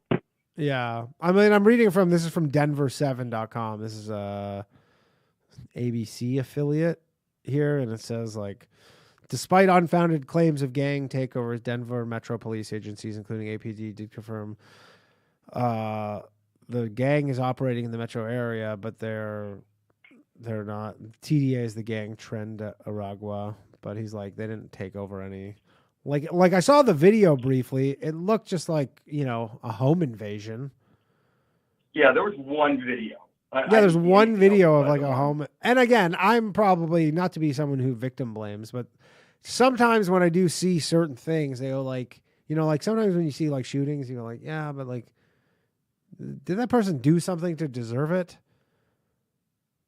Probably a drug deal gone bad or something. Yeah, I mean, drug dealers, that. That's drug dealers getting robbed. That's just fucking American as apple pie. Well, I don't know what the gun laws are in Colorado. I mean, I imagine it's probably more stricter than. I remember I went to the Libertarian state convention in Colorado Springs, which is like an hour outside of Denver, earlier this year, and they had a raffle and they were giving away they had an AR-15 and a silencer and shit. So definitely. Or a compressor. Do you not call it? Is it not called a silencer or suppressor? Yeah. Is silencer just like movie slang? Yeah, that's as far as I know. That's not like a real thing. It's called a suppressor. So. Suppressor. Okay. Yeah. My calling it a clip. Like people call it a clip. It's called a magazine. You know what I mean? Right. It's not a big deal. I mean, my experience with a silencer is mostly from GoldenEye on Nintendo 64. Great game. Oh man, one of the greatest games of all time. Yeah, so that does remind me. I got a friend who lives outside of Denver, and he taught me how to build my AR. I mean, he's got tons of them. So I mean, these people can have guns. So you're Colorado's a big gun state, as far as I understand. Yeah, so I mean, come on, you can pick out some Venezuelans, here and there. Yeah. Yeah, but anyways, yeah, I don't know. I mean, again, like you just have the police; they're fucking armed to the teeth. I'm sure they're. They're militarized, I would imagine. Yeah. Oh yeah. All American police departments are miniature militaries at this point, especially with all the illegal seizures and stuff like that. It is crazy in this country where, like, if you get pulled over and you just, like, have cash on you, they'll just be like, yeah, we think this is from drugs, so we're just going to take it, and it's on you to get it back. Oh, you know what? I saw something in regards to, I don't know where I saw it, but in airports, there's was it on your, did you guys cover this? I don't think so. Airport. Okay, so there was this, it was Revenge of the System. The Voice and Merch, they covered this. So there was this news person who actually was doing journalist stuff, and he confronted these agents. I don't know what bureau, but they were in an airport and they were searching through people's bags to find cash, like what you just said. Yeah. And so they could, basically take it and say, hey, you know what, we suspect this of being, illegal in some way, even though they have no evidence of that. And this, just the act of having cash is they've essentially criminalized it. They go like, hey, nobody should have a lot of cash. So if you have a lot of cash, by default, you are a criminal.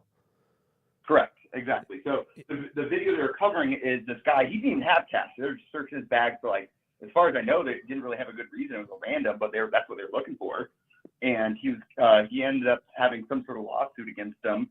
But this journalist went and actually showed up randomly at the person who was the agent who searched the suit's bags and confronted him like, hey, why did you do that? And why were you looking for it? And these scumbags just they just obfuscate, and they refuse to answer the questions, and of course, like usual, but sure. It's wild. I think the reason is because that's like their department budgets are partially funded by their seizures. So they're like, hey, we seize more cash, we get to buy more toys and like more shit. So, they probably have goals, like a sales team has goals where you go, hey, this is like the number we're trying to hit this month. So go out there and just find some fucking money. Well, yeah, like they have quotas on tickets and speeding tickets and shit. Same thing. Yeah, exactly.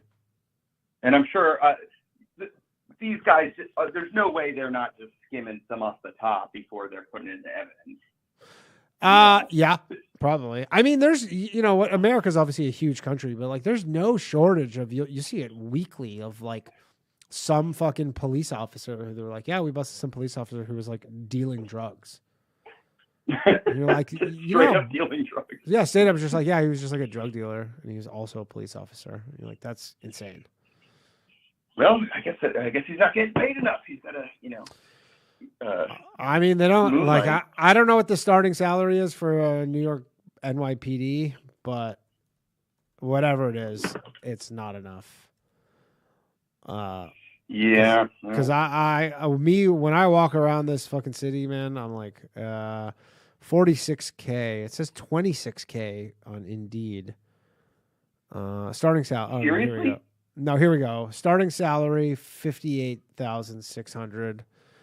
Oh my god. Salary after 5.5 years, though, not including overtime, is $122K. That's pretty good.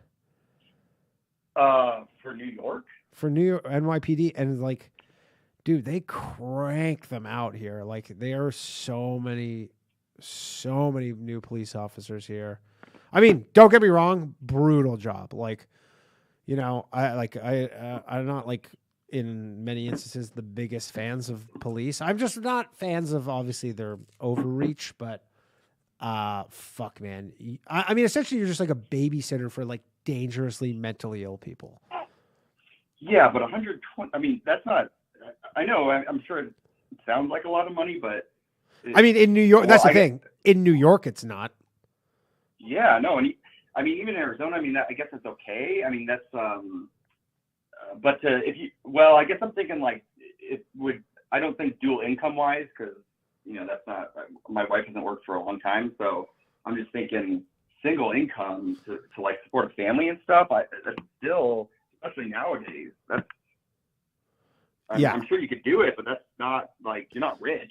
Oh hell no! I mean, dude, the rents. Like, I just moved to New Jersey because the rents in New York City are just like insane. They're literally it's crazy here.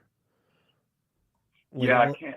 Like I talk to my friends. I don't know if there's. I think New York might be the highest rents in the United States. I believe, but it's like some of the things you're like, who the fuck pays this? I know there's a lot of money in the city, and there's a lot of like opportunity and stuff, but it is just some of the rents are crazy. But I mean, a lot of people like they work in New York and they'll live in Connecticut or New Jersey or where it's a little more reasonable. I have a cousin. I think she worked in San Francisco, but she lived far out. But then again, I had a friend who's a lawyer in San Diego, and he lived in San Diego, and I think he made like $700,000 a year. But like he lived in like I don't know if it was like a 2-bedroom like apartment or rental. Even with that like salary, right? If you're living right in the heart of the city, I mean, stuff is so expensive. Yeah. I mean, I'm sure it's the same in New York, right? Like be it like right down in the city, like a nice flat or whatever. Dude, it's like it is a normal thing here for a 2-bedroom apartment to be $8,000 a month. Oh my God. And like not even that nice. Like nice, but like not that nice. That's insane. Yeah. It's dude, it's like like apartments here are like mansions in other places, like legitimately. Like you can rent a fucking giant house. But that's just I don't know. It's what it is. All right, dude. Wow. I'm gonna let you go. All right, have a good one. Later. I just actually saw interesting because everybody talks. How everybody says that Japan is like their crime is so low because it's kind of like essentially like a monoculture for the most part, and everybody is it's not as individualized as a society, but there's this tweet I saw, and it's psychiatric beds per 100,000 residents worldwide comparison. Japan has the most by far. They have 269 psychiatric beds per 100,000 residents, and America has 25. Hello. Yo, Danny, it's Maurice. Maurice from Colorado with the Lego. How's it going, dude? How long does it take you to make one of those Lego things? Well, it depends on the set. This one will probably be like a month or so. I just do it off and on, Yeah. Okay. So I know you're talking shit, so I got to defend myself against slander. So let me appeal to you. Yeah. So I just dropped the link in chat. Look at Break Economy. And like the world of Legos, like I've made money off Lego. You could buy and sell sets really easily. And so how does it, it's just like anything. Like, so what, when Lego puts out a thing, is it like, is the one you bought, the Notre Dame, is it like limited edition? So yeah, this is part of their architecture series. It is, but it goes way deep down to like the shade of a brick, because they will, use like red 35 one year and change it to like 37 the next. Right. So they essentially just create this. They create this market where they're like, it's like watches, where they're basically like, hey, this year we only have this single dial or whatever. And yeah, I mean, like any sort of collectible, there's a secondary market. I mean, I do own a bunch of baseball cards and shit like that, and yeah, they're. So one of the ones I sold recently that's on Brick Economy is the old school James Bond car, the Aston Martin one. And like all you do, like once I get bored of looking at them, or if I just need more shelf space, I'll just go ahead. I save all the boxes, and then I just throw it in the box, throw it on eBay, make money, use that to make my next set. Do you sell it assembled, or do you disassemble it? Disassemble it. Oh, so you actually have to take it apart. I mean, apart is a loose word. I kind of just like throw it in the box. And like, obviously it's going to break, but I'm not tearing it completely down. Oh, okay. Because like, I wonder, like the people are like, I want to put it together. Don't give it to me assembled. Or people like, I want it assembled. I mean, this Aston Martin, it looks pretty slick. Looking at it right now, the 10-262 Lego James Bond Aston Martin DB5. It's currently $180. And I said this in chat, dude, you're completely wrong about the pussy thing. Because a good Tinder date, wine, and just texting a girl like, hey, want to come play with Legos? Easy date. Yeah, that's been working for you? Oh, yeah. Especially like some art hose where you're just like, oh, look, I got a Van Gogh thing we could build. Right. Yeah. See, that's the thing is you got to kind of know the target market for something like that, because there are girls who are like, yeah, the artsy girls are like, yeah, that sounds fun. That sounds like, yeah. And there's not like, that's the thing with Legos. I will say, because women are obviously worried about their safety when it comes to dating in terms of just like meeting strangers, but Legos is pretty disarming, I would say. Like 100%. I can't imagine any girl's like, oh, this guy's gonna fucking might murder. Like she's not like texting her friends being like, hey, if you don't hear back from me, the Lego guy fucking killed me.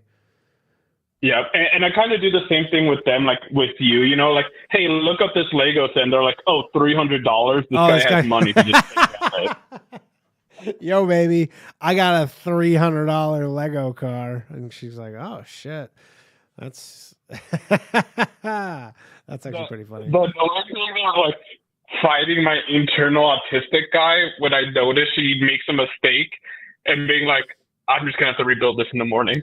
Like, don't fight it now. Right, like she puts a wrong piece, and then you're like, you kind of be like, I don't want to ruin the vibe by being like, excuse me, you put the wrong piece on the tail light there. That is actually the headlights. Has like second and third order effects, and then everything after the mistake is more of a mistake. Sure. So you just kind of like have to hold it in. Yeah, I guess the whole thing compounds, and then at the end of it, she's like, this doesn't look anything like it. And you go, really? Maybe Lego fucked this one up, I guess. Yeah, like quality control, I'll let them know. Yeah. No, you should be like, you know what? It's like, this might be like an error set. This might be even more valuable. You're a genius. And then you just get them that way. You don't own any guns, do you? You live in Colorado, right? Yeah, I own several. You own several guns. Outside of like the big three cities, Denver, Boulder, and Fort Collins, Colorado is pretty red. It's purple on the national scale, like voting record wise, but still like pretty red. What's your kind of word on the street anecdotally about who people are liking for the election? I would say now that RFK is officially out, which because like RFK was actually on the ballot in Colorado. I know. Well, that was the Libertarian Party. Like that was Mayor Aaron Lamb of Keensburg, Colorado. They were like, he's like, we're fuck Chase, whatever his name is, Chase Oliver, who was selected to be the candidate, and they're like, we're just putting an RFK on. I would say like anecdotally, 45% is Kamala, 45 Trump, and that last 10 is like fuck the system. I'm voting RFK anyways to send a message. Right. So it's pretty much like this is gonna be a coin flip. This election. 100%.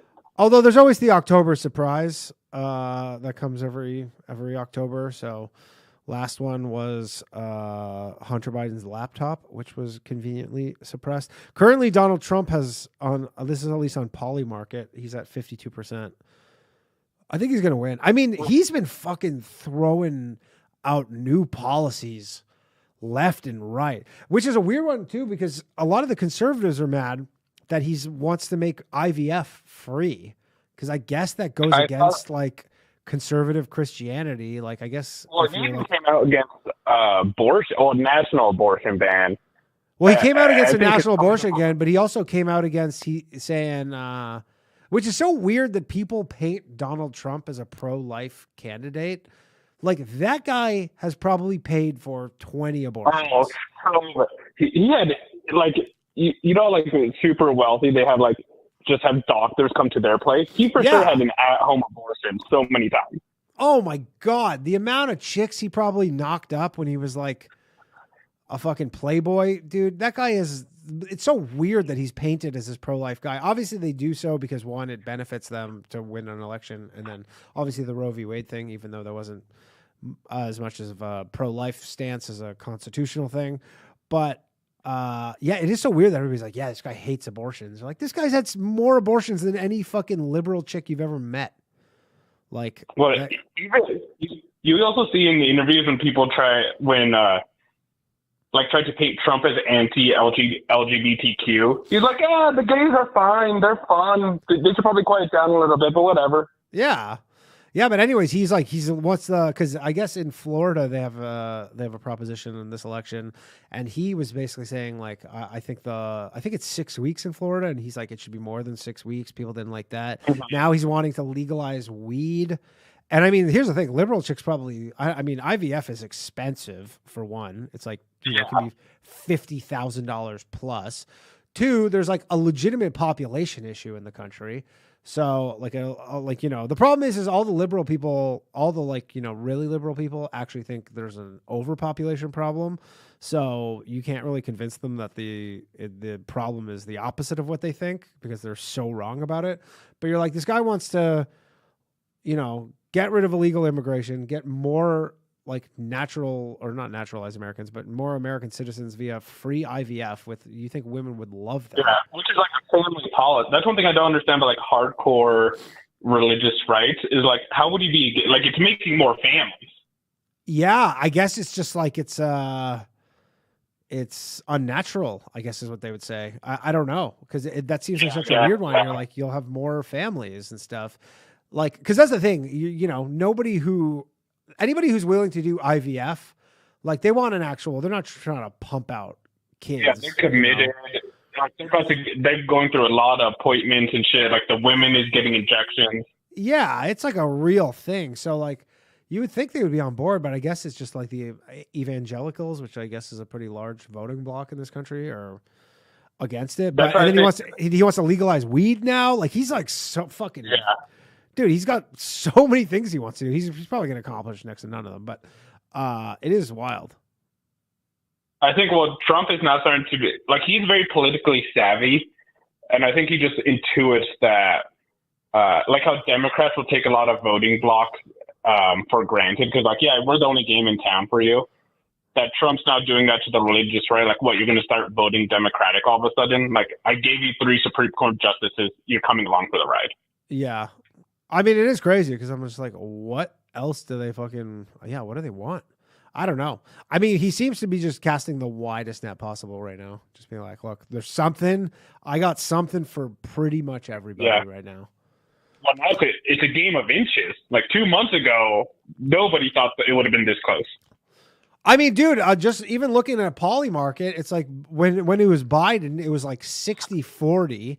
Then it got as low, which was pretty unbelievable. I think he got as low as 44%.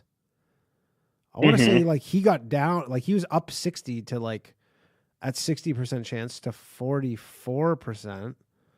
And now he's back up to 53%. So although I will say it's wild, the sums of money that are being bet. So the presidential election has currently this is on Polymarket, $780 million in bets.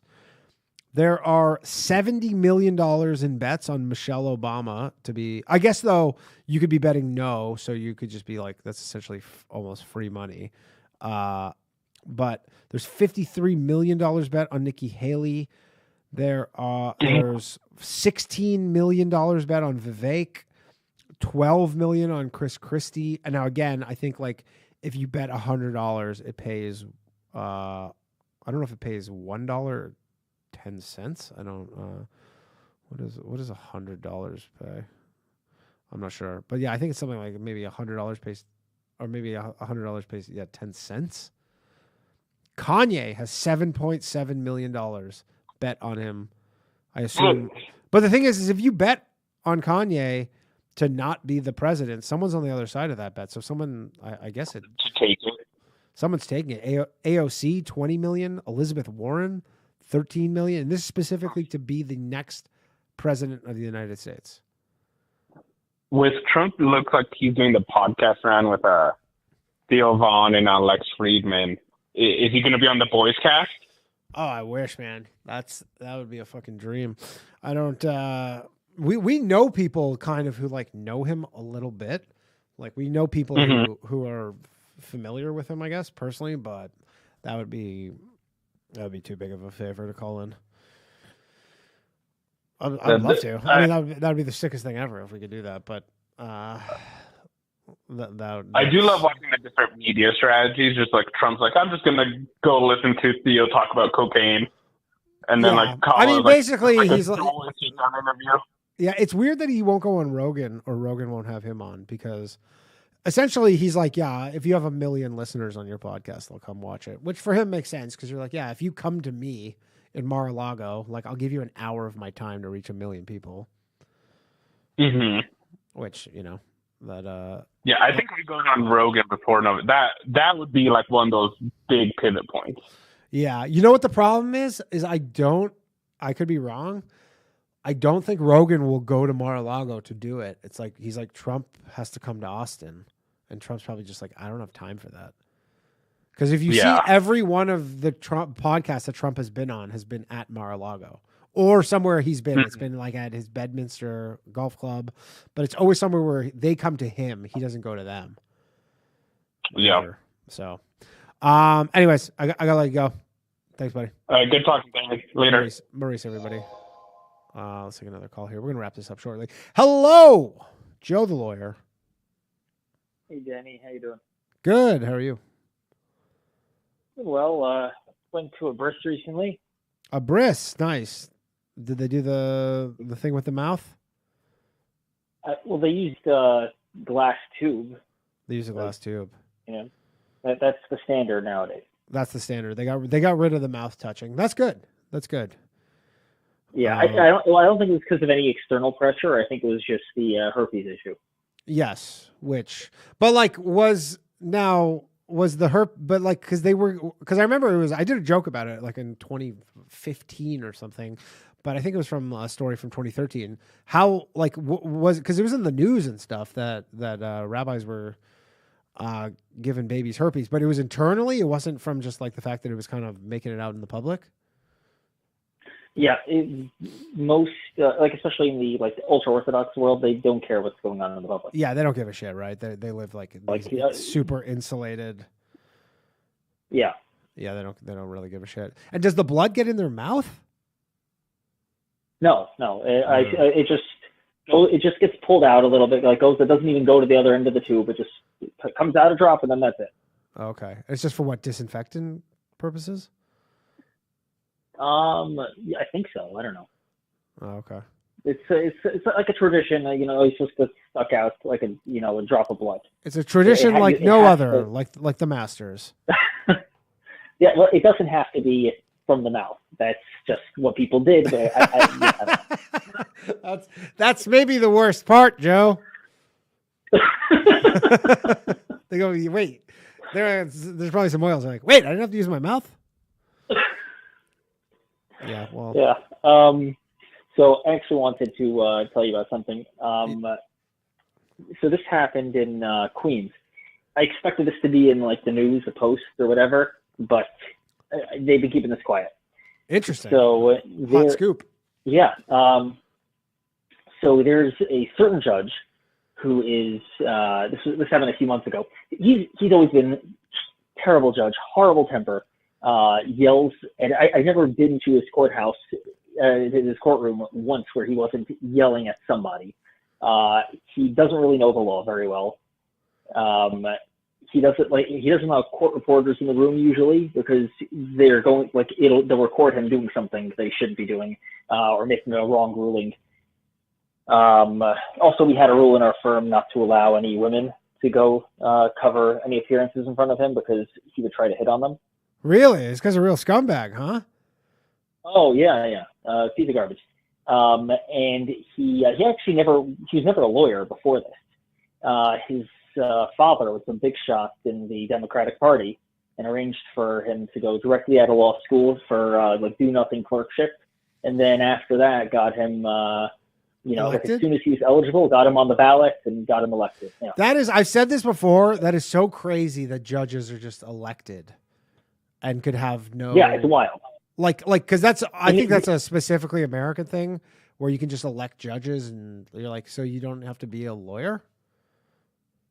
No, so you do have to be a lawyer. Well, I guess he's a lawyer, but you're saying he didn't really ever work as a lawyer. He just did a clerk. He never worked as a lawyer. That's right. Yeah, the only exception where you don't have to be a lawyer is the Supreme Court. Gotcha. For some reason, or that, I mean, it's always been the case that they've always had former judges, like, whatever, like people that were but technically, that's the only one where there's no age limit at all, and you don't have to be a lawyer. They can technically take a 5-year-old and stick him on the Supreme Court, and okay, like. That could have legitimately in the 90s. I imagine that got pitched as some kind of sitcom. Someone goes, listen to this. You know that anybody can be a Supreme Court judge. 5-year-old Supreme Court judge. I can see it. Yeah. That's very, you put that on, what is it, ABC Friday night. Sure. Yeah. So anyway, this guy, he lost it, which, I mean, that's not unusual. He started yelling at this lawyer. The lawyer told him, like, they're going, like, against, like, the law. The ruling is wrong, whatever. Then he yelled at the court officer. Like, he yelled at the guy, I'm going to have you shot. He yelled at the court officer, pull out your gun and aim it at him. Shut up. Yeah. And this hasn't made the news at all? This guy must be super connected. Yeah, I was shocked. Nothing. This happened a few months ago, and all the lawyers know about it. But this hasn't made the news at all. And they can't fire this guy. Obviously, the court officer refused to do it. They just, no more appearances. All of his cases were taken away from him. He's basically just sitting at home collecting money because he was elected. There's nothing they can do. They're going to make sure he's not on the ballot next time. But, right. He's done. So he is. This is the end of it. Who's above him? Like, who supervises these elected officials? They have supervising judges. They have supervising judges. Are they also elected? Yeah. In fact, so they're usually appointed. I mean, they do get elected, but then they get appointed to that certain position. And it's very funny. There are judges I spoke to who hate the supervising judges because they will, it depends on who you have. Most don't care. So a lot of judges, like, they barely work on Friday. They leave, like at 3 o'clock in the afternoon from work. Like, okay, well, I guess we're done for the day. And this was very common in New York. So there were some supervising judges. So the supervising judge was like checking on people's like cars, because each judge has like a parking spot, like to make sure the car was still there at like 4:30. So I guess.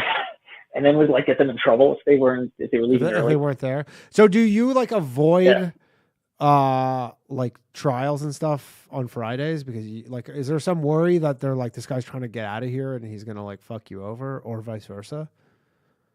Oh no. So they love it.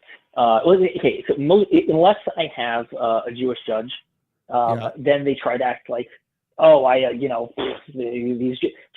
when the Sabbath comes in. It's fine. You'll be fine. I'll give you an hour to get home.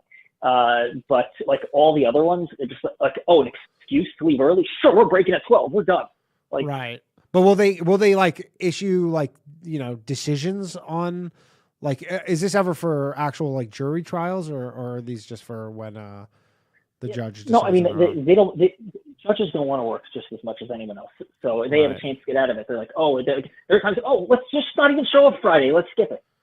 Yeah. I don't want to cause any problem. Yeah. Whatever excuse they can use to get out. Yeah, I was just wondering, is there any like strategy to try and like, he's like, oh, if we get this on a Friday, we're either in trouble or vice versa. No, not really. And also a lot of times you can just like, even, oh, I'm going away for the weekend. Like this is like, even if it's like not a religious thing, they're like, oh, sure, no problem. Yeah. Occasionally you'll have like, an a-hole judge that, will give you issues, but that's usually not the case. Oh, okay. Interesting. Yeah, I was watching the hockey player who got killed on Thursday. I saw the guy. Is this the guy who like Johnny Hockey, Johnny Gaudreau and his brother. They were the day before their sister's wedding. They were in New Jersey biking at night, and this drunk driver hit them and killed both of them. He's like a star in the NHL. Like, it would be the equivalent of like, I don't know, Julius Randle getting killed, probably. Yeah, I mean, I don't really follow the NHL. It's a very Canadian thing. Yeah, I know. I don't expect people to. That's why I had to make a basketball reference. It would be the equivalent of, I was going to say Juan Soto, but that's not accurate. But, like, you know, he's a pretty good player.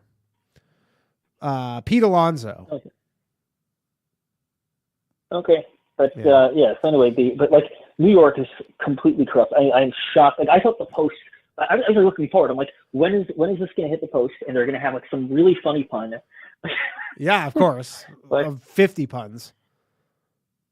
Yeah, but I don't know. And so I guess, I mean, that's the old school, like, mainstream media thing where, you know, you can bring it to 3 guys, and if they're like, we're not printing this because either we like this guy or we don't need to make this guy enemies, and just nobody ever hears of it.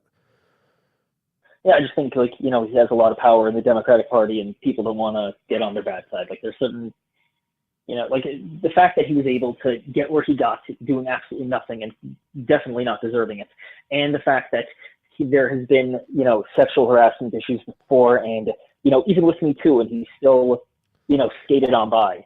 Yeah. Yeah, that's like, that's wild. I mean, I imagine you don't even want to give his name. No, I don't. Yeah, that makes sense. No need to jam yourself up like that. Interesting, though. That's crazy that he literally tried to get the guy shot. And what happens in that guy's mind? How old is this guy? Like, is he older? Yeah. Probably his like 50s? late 50s. Yeah. I'm just curious. Early 50s. In his Single mind, guy. Yeah, but in his mind, what happens if the, like, whatever, bailiff or whatever the fuck, like, is like, okay, and just shoots the guy dead in court? I don't think he was thinking, and I don't think he didn't order the guy to shoot him. He wanted him to have the gun aimed at him and wanted to just scare the heck out of the guy. Yeah. That's crazy. He's just a bully, you know. Yeah, like, I mean, he's obviously pretty over this line of work. He's, like, kind of done with this. Yeah, I mean, he's. I can't see him getting any other job after this. Yeah, well, it's usually. I mean, honestly, I know a few judges that were. Is this gonna be involved known? In scandals? Like, is this gonna be on his record that this is the reason why he's no longer, or will he be? I don't think so, but everyone knows.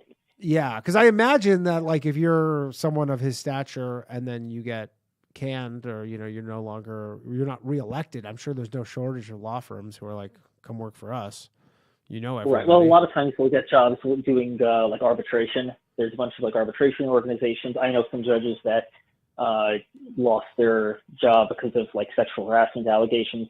One guy I know, he was definitely innocent. I mean, trust me, he was the person who accused him. No one was touching that. But he, you know, he just got a job doing arbitration, and you know, still pays decently. There's not like the honor with it. Right, it doesn't have the status, but whatever. You still get, it's not like comedy where you get an accusation and you go, well, that's it for you. Have you considered law? All right, Joe. It's nice hearing from you, man. Okay. All right, have a good one. Take care. Bye. Joe the lawyer, everybody. That's pretty wild. Judge, you heard it here first. Here's the thing that you guys don't get. I know it's called low value mail, but there's some high value content on this show. This is real. That was real journalism you just heard. This is something that's so scandalous and salacious that even the New York Post will not print it. And we know the reason why the New York Post won't print it, because they are in the pocket of these. I don't know about the pocket, but, you know, there's a bit of a fraternity among these elites, elected judges in New York, and people don't want to put them on blast like that. But that's news. That was news. This show is news. All right, I'm gonna see if this one guy calls back, because someone has been trying to call for an hour and has just not been able to get through. Otherwise, I'm going to wrap this up shortly. Thank you very much, everybody, for joining me. Let's see if this one guy tries. Come on, man. Come on. I'm going to give him 2 minutes. Please consider, if you'd like to support the show, join the Patreon, patreon.com/lowvaluemail, MAIL. Once again, you get ad-free audio if you're one of the listeners. Also, subscribe to the channel, you fucking gutless cowards. Subscribe to it. Or again, you can join this channel. As I mentioned, Crossing Streams will be returning probably this week. Definitely in the next 7 days, we'll have a new episode of Crossing Streams. And then potentially, we're supposed to be going away on Wednesday, September 11th for 2 weeks. But I might not because of my dog situation, because he was supposed to come with us. So there may or may not be, there's a chance that there's going to be only next week is the last episode of September, because I'm going away, and then Skankfest in Vegas. And just the way it falls, I can't do it then. Or there'll be episodes for the rest of the month, and except for the Skankfest weekend. I don't know. Whole thing's real pain in my ass. This person's not calling back. They gave up. Let's see how many times they called. 1, 2, 3, 4, 5, 6, 7, 8, 9, 10, 11. Damn, they tried 11 times and couldn't get through. Feels like a dick.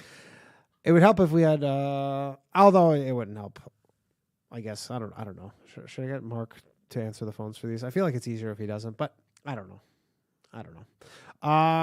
The pup, Benny the Jet, dislocated hip. He's going to be on the injured reserve list for 90 days. 90 to 120 days. This is a serious injury. Very serious injury. We might have to DFA him. I don't want to, but, got to make a new roster spot. All right. Too many sports references. This guy isn't calling back. That has been the show. Thank you for joining me, everybody. I appreciate you all very much. Check out tomorrow's episode of The Bathhouse, live at 9 p.m. right here on this channel. Some of you won't see it because you're gutless cowards who don't subscribe to this channel and turn that fucking notification bell on. Runaway Slap says, why is Danny a Jew leaving on 9/11? Because we had to leave on 9/11. Funny enough, my wife, who is a neurotic Jew, did not want to leave on 9/11. She's like, we can't fly on 9/11. I'm like, that's the last day anything would happen. Literally, it's more likely anything happens on any other day than 9/11. Okay, this is someone else calling. I'm going to take this one last call. Someone says, interview people who think they're vampires. Send me the link. I'll check it out. Hello, last call of the night. Who am I speaking with? Hey, Danny, you were asking about like Yandex and search search stuff. Yeah. So I've had to use Yandex before for a job, verifying businesses. Yeah. Especially like international businesses. Okay. Is it a good search engine? It used to be. So same thing that happened in DuckDuckGo. Like DuckDuckGo, especially beginning of this whole like Shanghai sneeze nonsense. Yeah. Because didn't DuckDuckGo was like, we don't give away your info, blah, blah, blah. And then they did. Dude, people just stopped giving a shit about like, yeah, whatever. Watch me jerk off. I don't care. It was literally like what you typed in, you could get like alternative results. Right. So, but like if you're looking for like, because now you have to like do alternative methods of searching. I mean, obviously, have you ever used Brave? The Brave browser? I have used Brave. That was the one I tried to convert over to, and then for whatever reason I just stopped using it. Yeah, it's like you gotta be really specific with your wordage for that kind of stuff, I guess. I think I've only used it like once. Yeah. Honestly, if you're trying to find stuff that is considered like alternative, your best bet is to go to the sites that are like completely opposed to it. Okay. Like let's say you want let's say this. Let's say you want to get like the full details of the Red Cross reporting on the on the situation of camps that were in, there's like these tourist attractions, called like Auschwitz. Sure. It's just a tour. Yeah. So like the Red Cross has like really different reporting. Okay. But if you try to search that, for instance, you're going to get a lot of stuff from like ADL or SPLC, like Southern Poverty Law Center. So basically what you have to do is find places like ADL and SPLC because they do their research and they cite their sources, and they will cite their sources literally with the link to so-called hateful material. Right. Now, I'm talking in the most extremes. If you want to find stuff that like, let's say you're like, you don't agree with something about climate change. Yeah. go find the most like woke ass site that literally talks about these are deniers. Like, go to any liberal site that makes a whole article about denying or revising or having questioning certain narratives. noticing. Yeah. They will cite resources of like, this guy said this and that guy wrote that and blah blah blah, and they put forward these, like, remember when you're reading the Kalergi plan? Yeah, you're reading the synopsis that was given to you by Wikipedia, but you didn't read his actual quote. Right. You're not getting the full story, is what you're saying. So with that, but honestly, I keep telling you, bro, Telegram, like, I can just DM you a whole list of channels to join that are just, like, if you ever heard of Insider Paper. Yeah, I know Insider Paper. I follow them on Twitter. Yeah, so there's also a whole bunch of other ones, and I guess, I don't know. All right, well, DM me one of the links for one of these Telegrams, because Telegram, I don't know, there's something about that whole, like, format. I don't know. I don't get it. And you can't, I like, can you search on Telegram? Like, can you search channels? Yeah. So what is it? Terms of, yeah, you could sort of do that. Mostly if you know how. What a like channel I is. have mine open right now. All I see is, you can search chats, contacts, chats, and settings. I don't. Yeah, but what is it? Like, do you have any channels that cross post? Because like you go into a channel and you'll see like, oh, it's a cross post from this different channel. So it is literally like, Telegram does like require a little bit of like, you have to put like, it sounds pretty gay, but you have to put in like a whole weekend. That like, sounds super gay. It is, but it's like, I have my a lot of good news follow, like, I'm pretty set on my news. In terms of balance. I mean, dude, also the memes are just, there are memes that you use. Dude, there are channels I can't even see because of the iPhone itself. They won't allow it. The iPhone blocks some channels for certain reasons, but those must be super spicy channels if you can't even watch them on it's television. all cat videos, bro. Just cat videos. Yeah, I promise you, bro. In blenders. All right, Slav, I gotta get going. All right, good night. Later, dude. Slav, everybody. Okay, that's been the show. The person tried to call back. No, they didn't try to call back. They had their chance, though. They didn't call back. All right, this person keeps trying to call. Fuck it. All right. Hello, last call of the night. Actual last call. Who am I speaking with? My name is Jared. Jared, how you doing, buddy? Good. How are you, man? I saw you kept trying to get through, so I decided to extend this show a few more minutes. What's up, man? I appreciate you taking the time. I wanted to do follow up on someone who had called a few calls earlier about Merzitz. They sucked the blood. The penis blood. Yeah. So he says they no longer do that. They use a glass tube. Well, in some circles, obviously this is still practiced, I'm sure. There have been people that have been interviewed regarding the subject. Yeah. And they say it's a part of their culture and they're not going to stop. Yeah. So this is a Babylonian Talmudic practice. This isn't something that's from the first 5 books of the Bible. This is in the Talmud. No?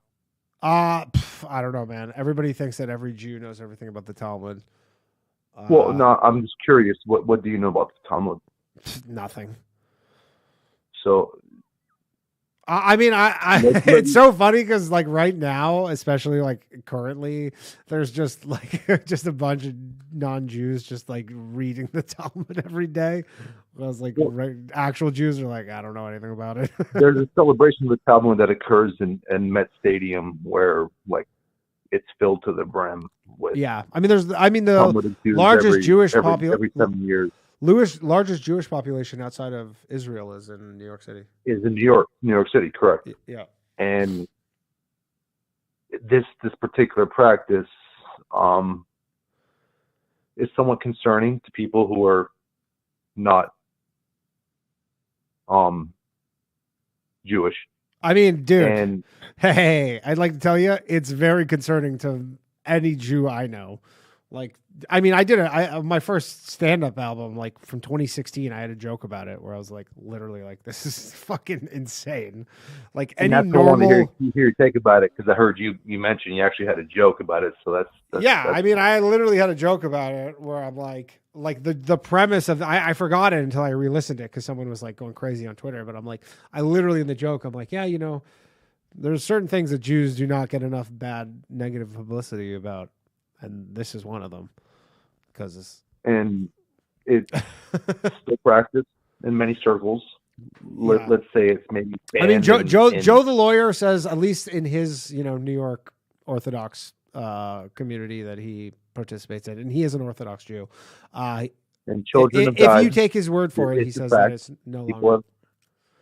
Kids have died from herpes, the infant blood. Yeah, they died from herpes that they got from truly original sin. A blood sucking ritual, which is I mean, literally Jewish vampires. Yeah, you know what I'm saying. So like, hey man, when people. I mean, look, regardless of religion, I'm like, if anybody saw anybody of any religion doing this, they'd be like, what? Exactly. That's what are you the doing? Point.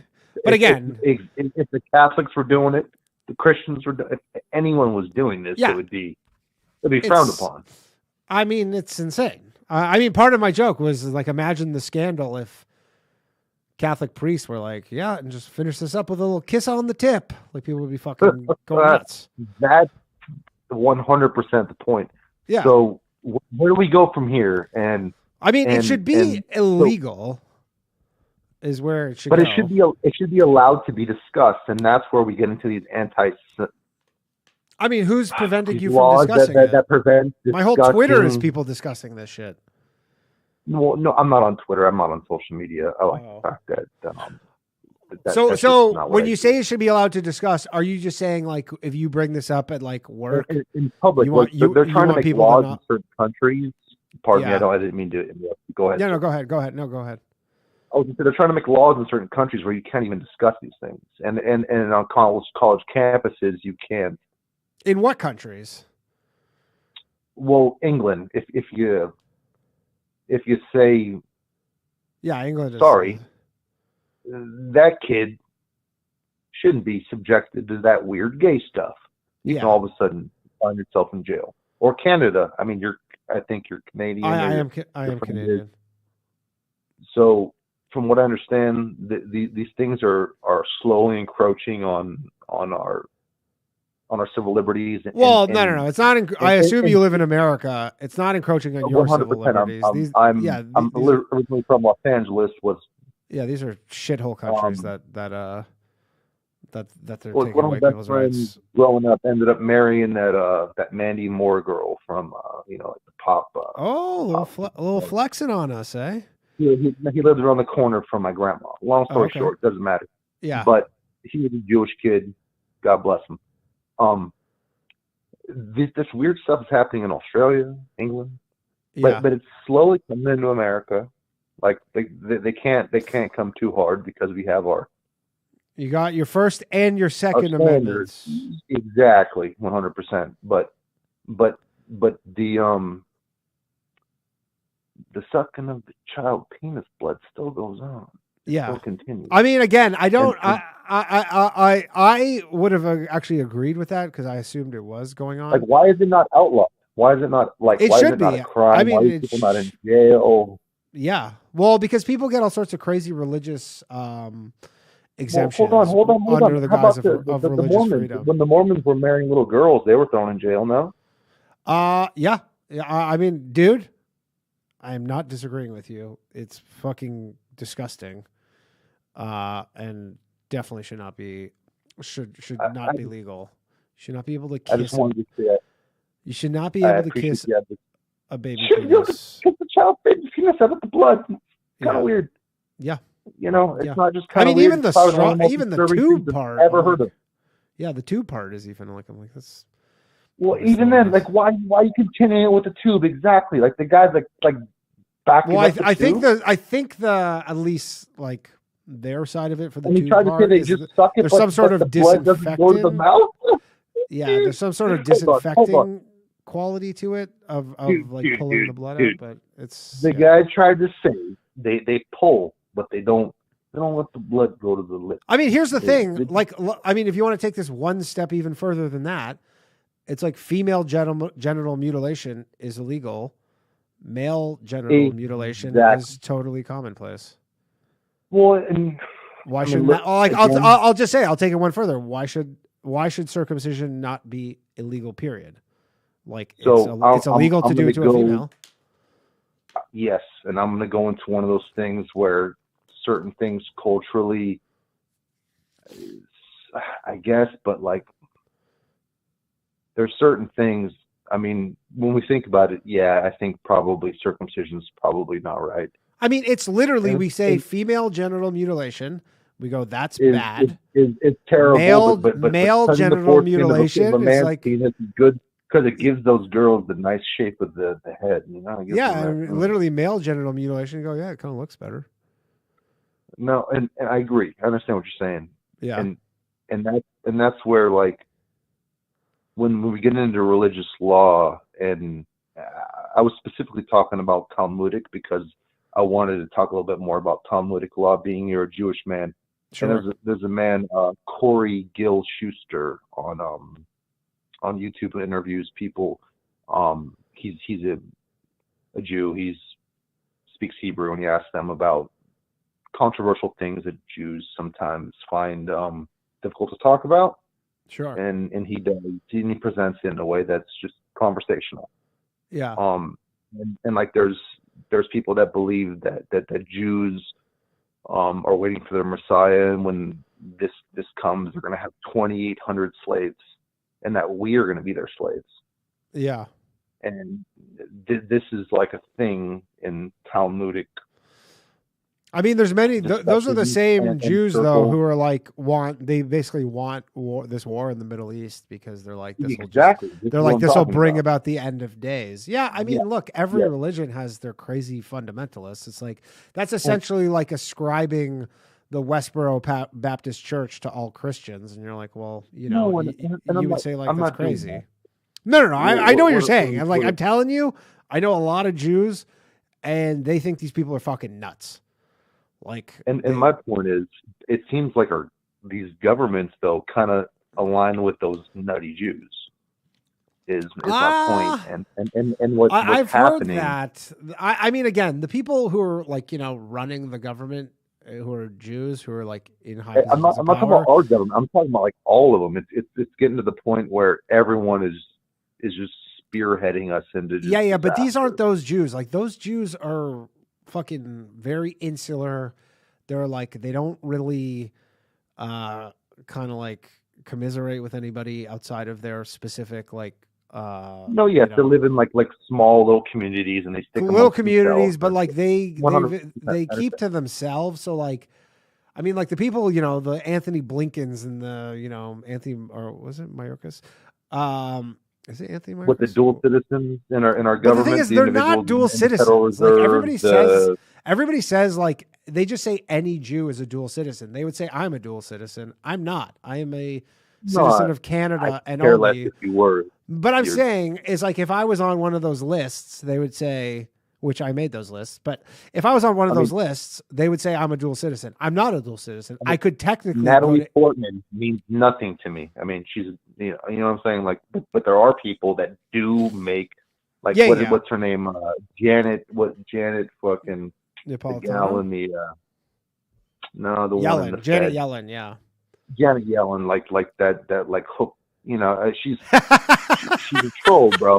I mean, you know what I mean? Like, come on, bro. Like, what are we talking about? Yeah. But I'm just all I'm saying is I'm not even saying that they might make policies that are maybe beneficial to Israel, but in terms of like, or some of them do, but to say that they're literally dual citizens, they're not. They could be like I theoretically could be a dual citizen if I were to go down that route. But you haven't pursued it legally. I haven't pursued it. No. It's an option, like Tom Hanks with the group. I guess if you say that it's an option, that it makes you automatically a dual citizen. But That's I'm just saying, like what do Jewish pedophiles do? They just go to Israel and like, I'm free. Yeah. Well, they eventually get extradited. I was reading about that. It seems like they eventually do get extradited, but it's just a lot of red tape to eventually get them back. But no, like Israel protects them, and the Talmud, mind you, says you can rape a 3-year-old child. I don't think that's true. No. I saw the thing I that could play a video. I could. We could. You know what? I won't do this now. Yeah. Well, no, because I looked it up. I can't remember who posted. Oh, Dan Bilzerian posted that whole thing with the Talmud. I got a good one, buddy. And then that guy Andrew Meyer went on that space with like Candace Owens and all them. And a lot of those are kind of misrepresentations. I'm sure there's crazy shit in there, but there's specific individuals that were rabbis that are revered, and people visit their crypt or whatever it is in Judaism. They're place of rest.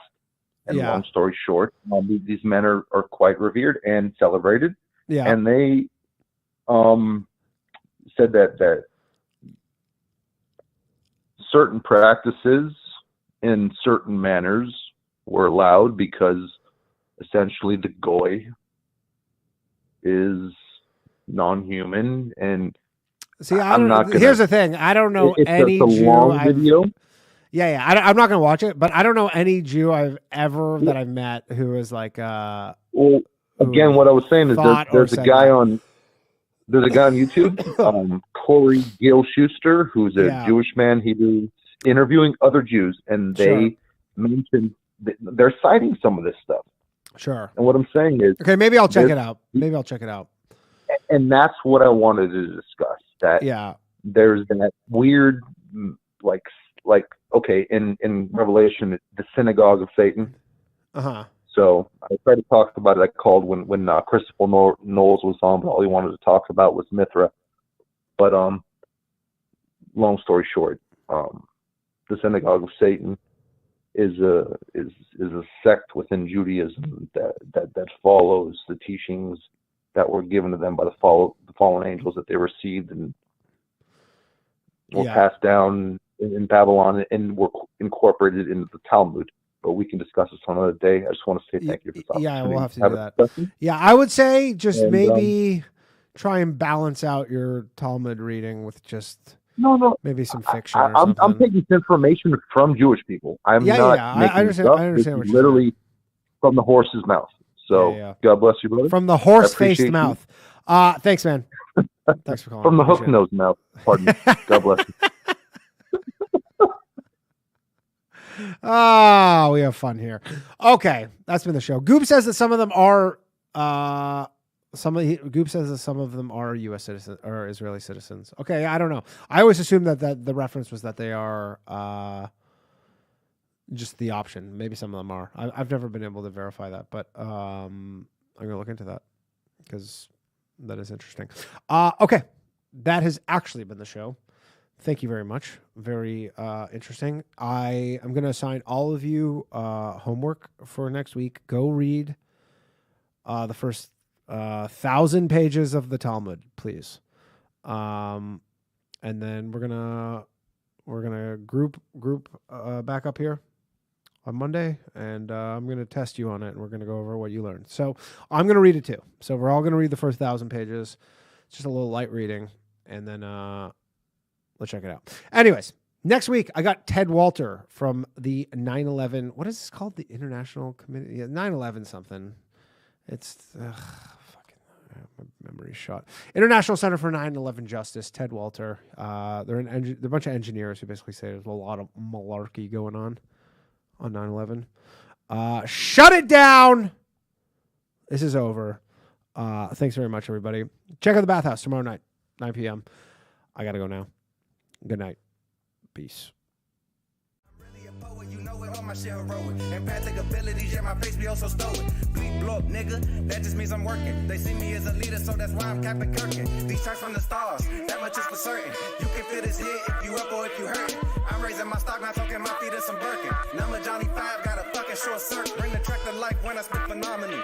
When I hit, she feel that shit in her abdominals. These rappers make me laugh like comic view, they comic through. You know I got a ball out, I hit the track running just like Sonic do. They don't wanna turn on my light switch. Yeah. They was trying to get me on my hype shit. Yeah. They don't wanna turn on my light switch. Yeah. And they tried to down me on some KO type shit. Yeah. They don't wanna turn on my light switch. Yeah. Now we pulling up fresh on some flight shit. Ha. They don't wanna turn on my light switch. Yeah. They don't wanna turn on my light switch.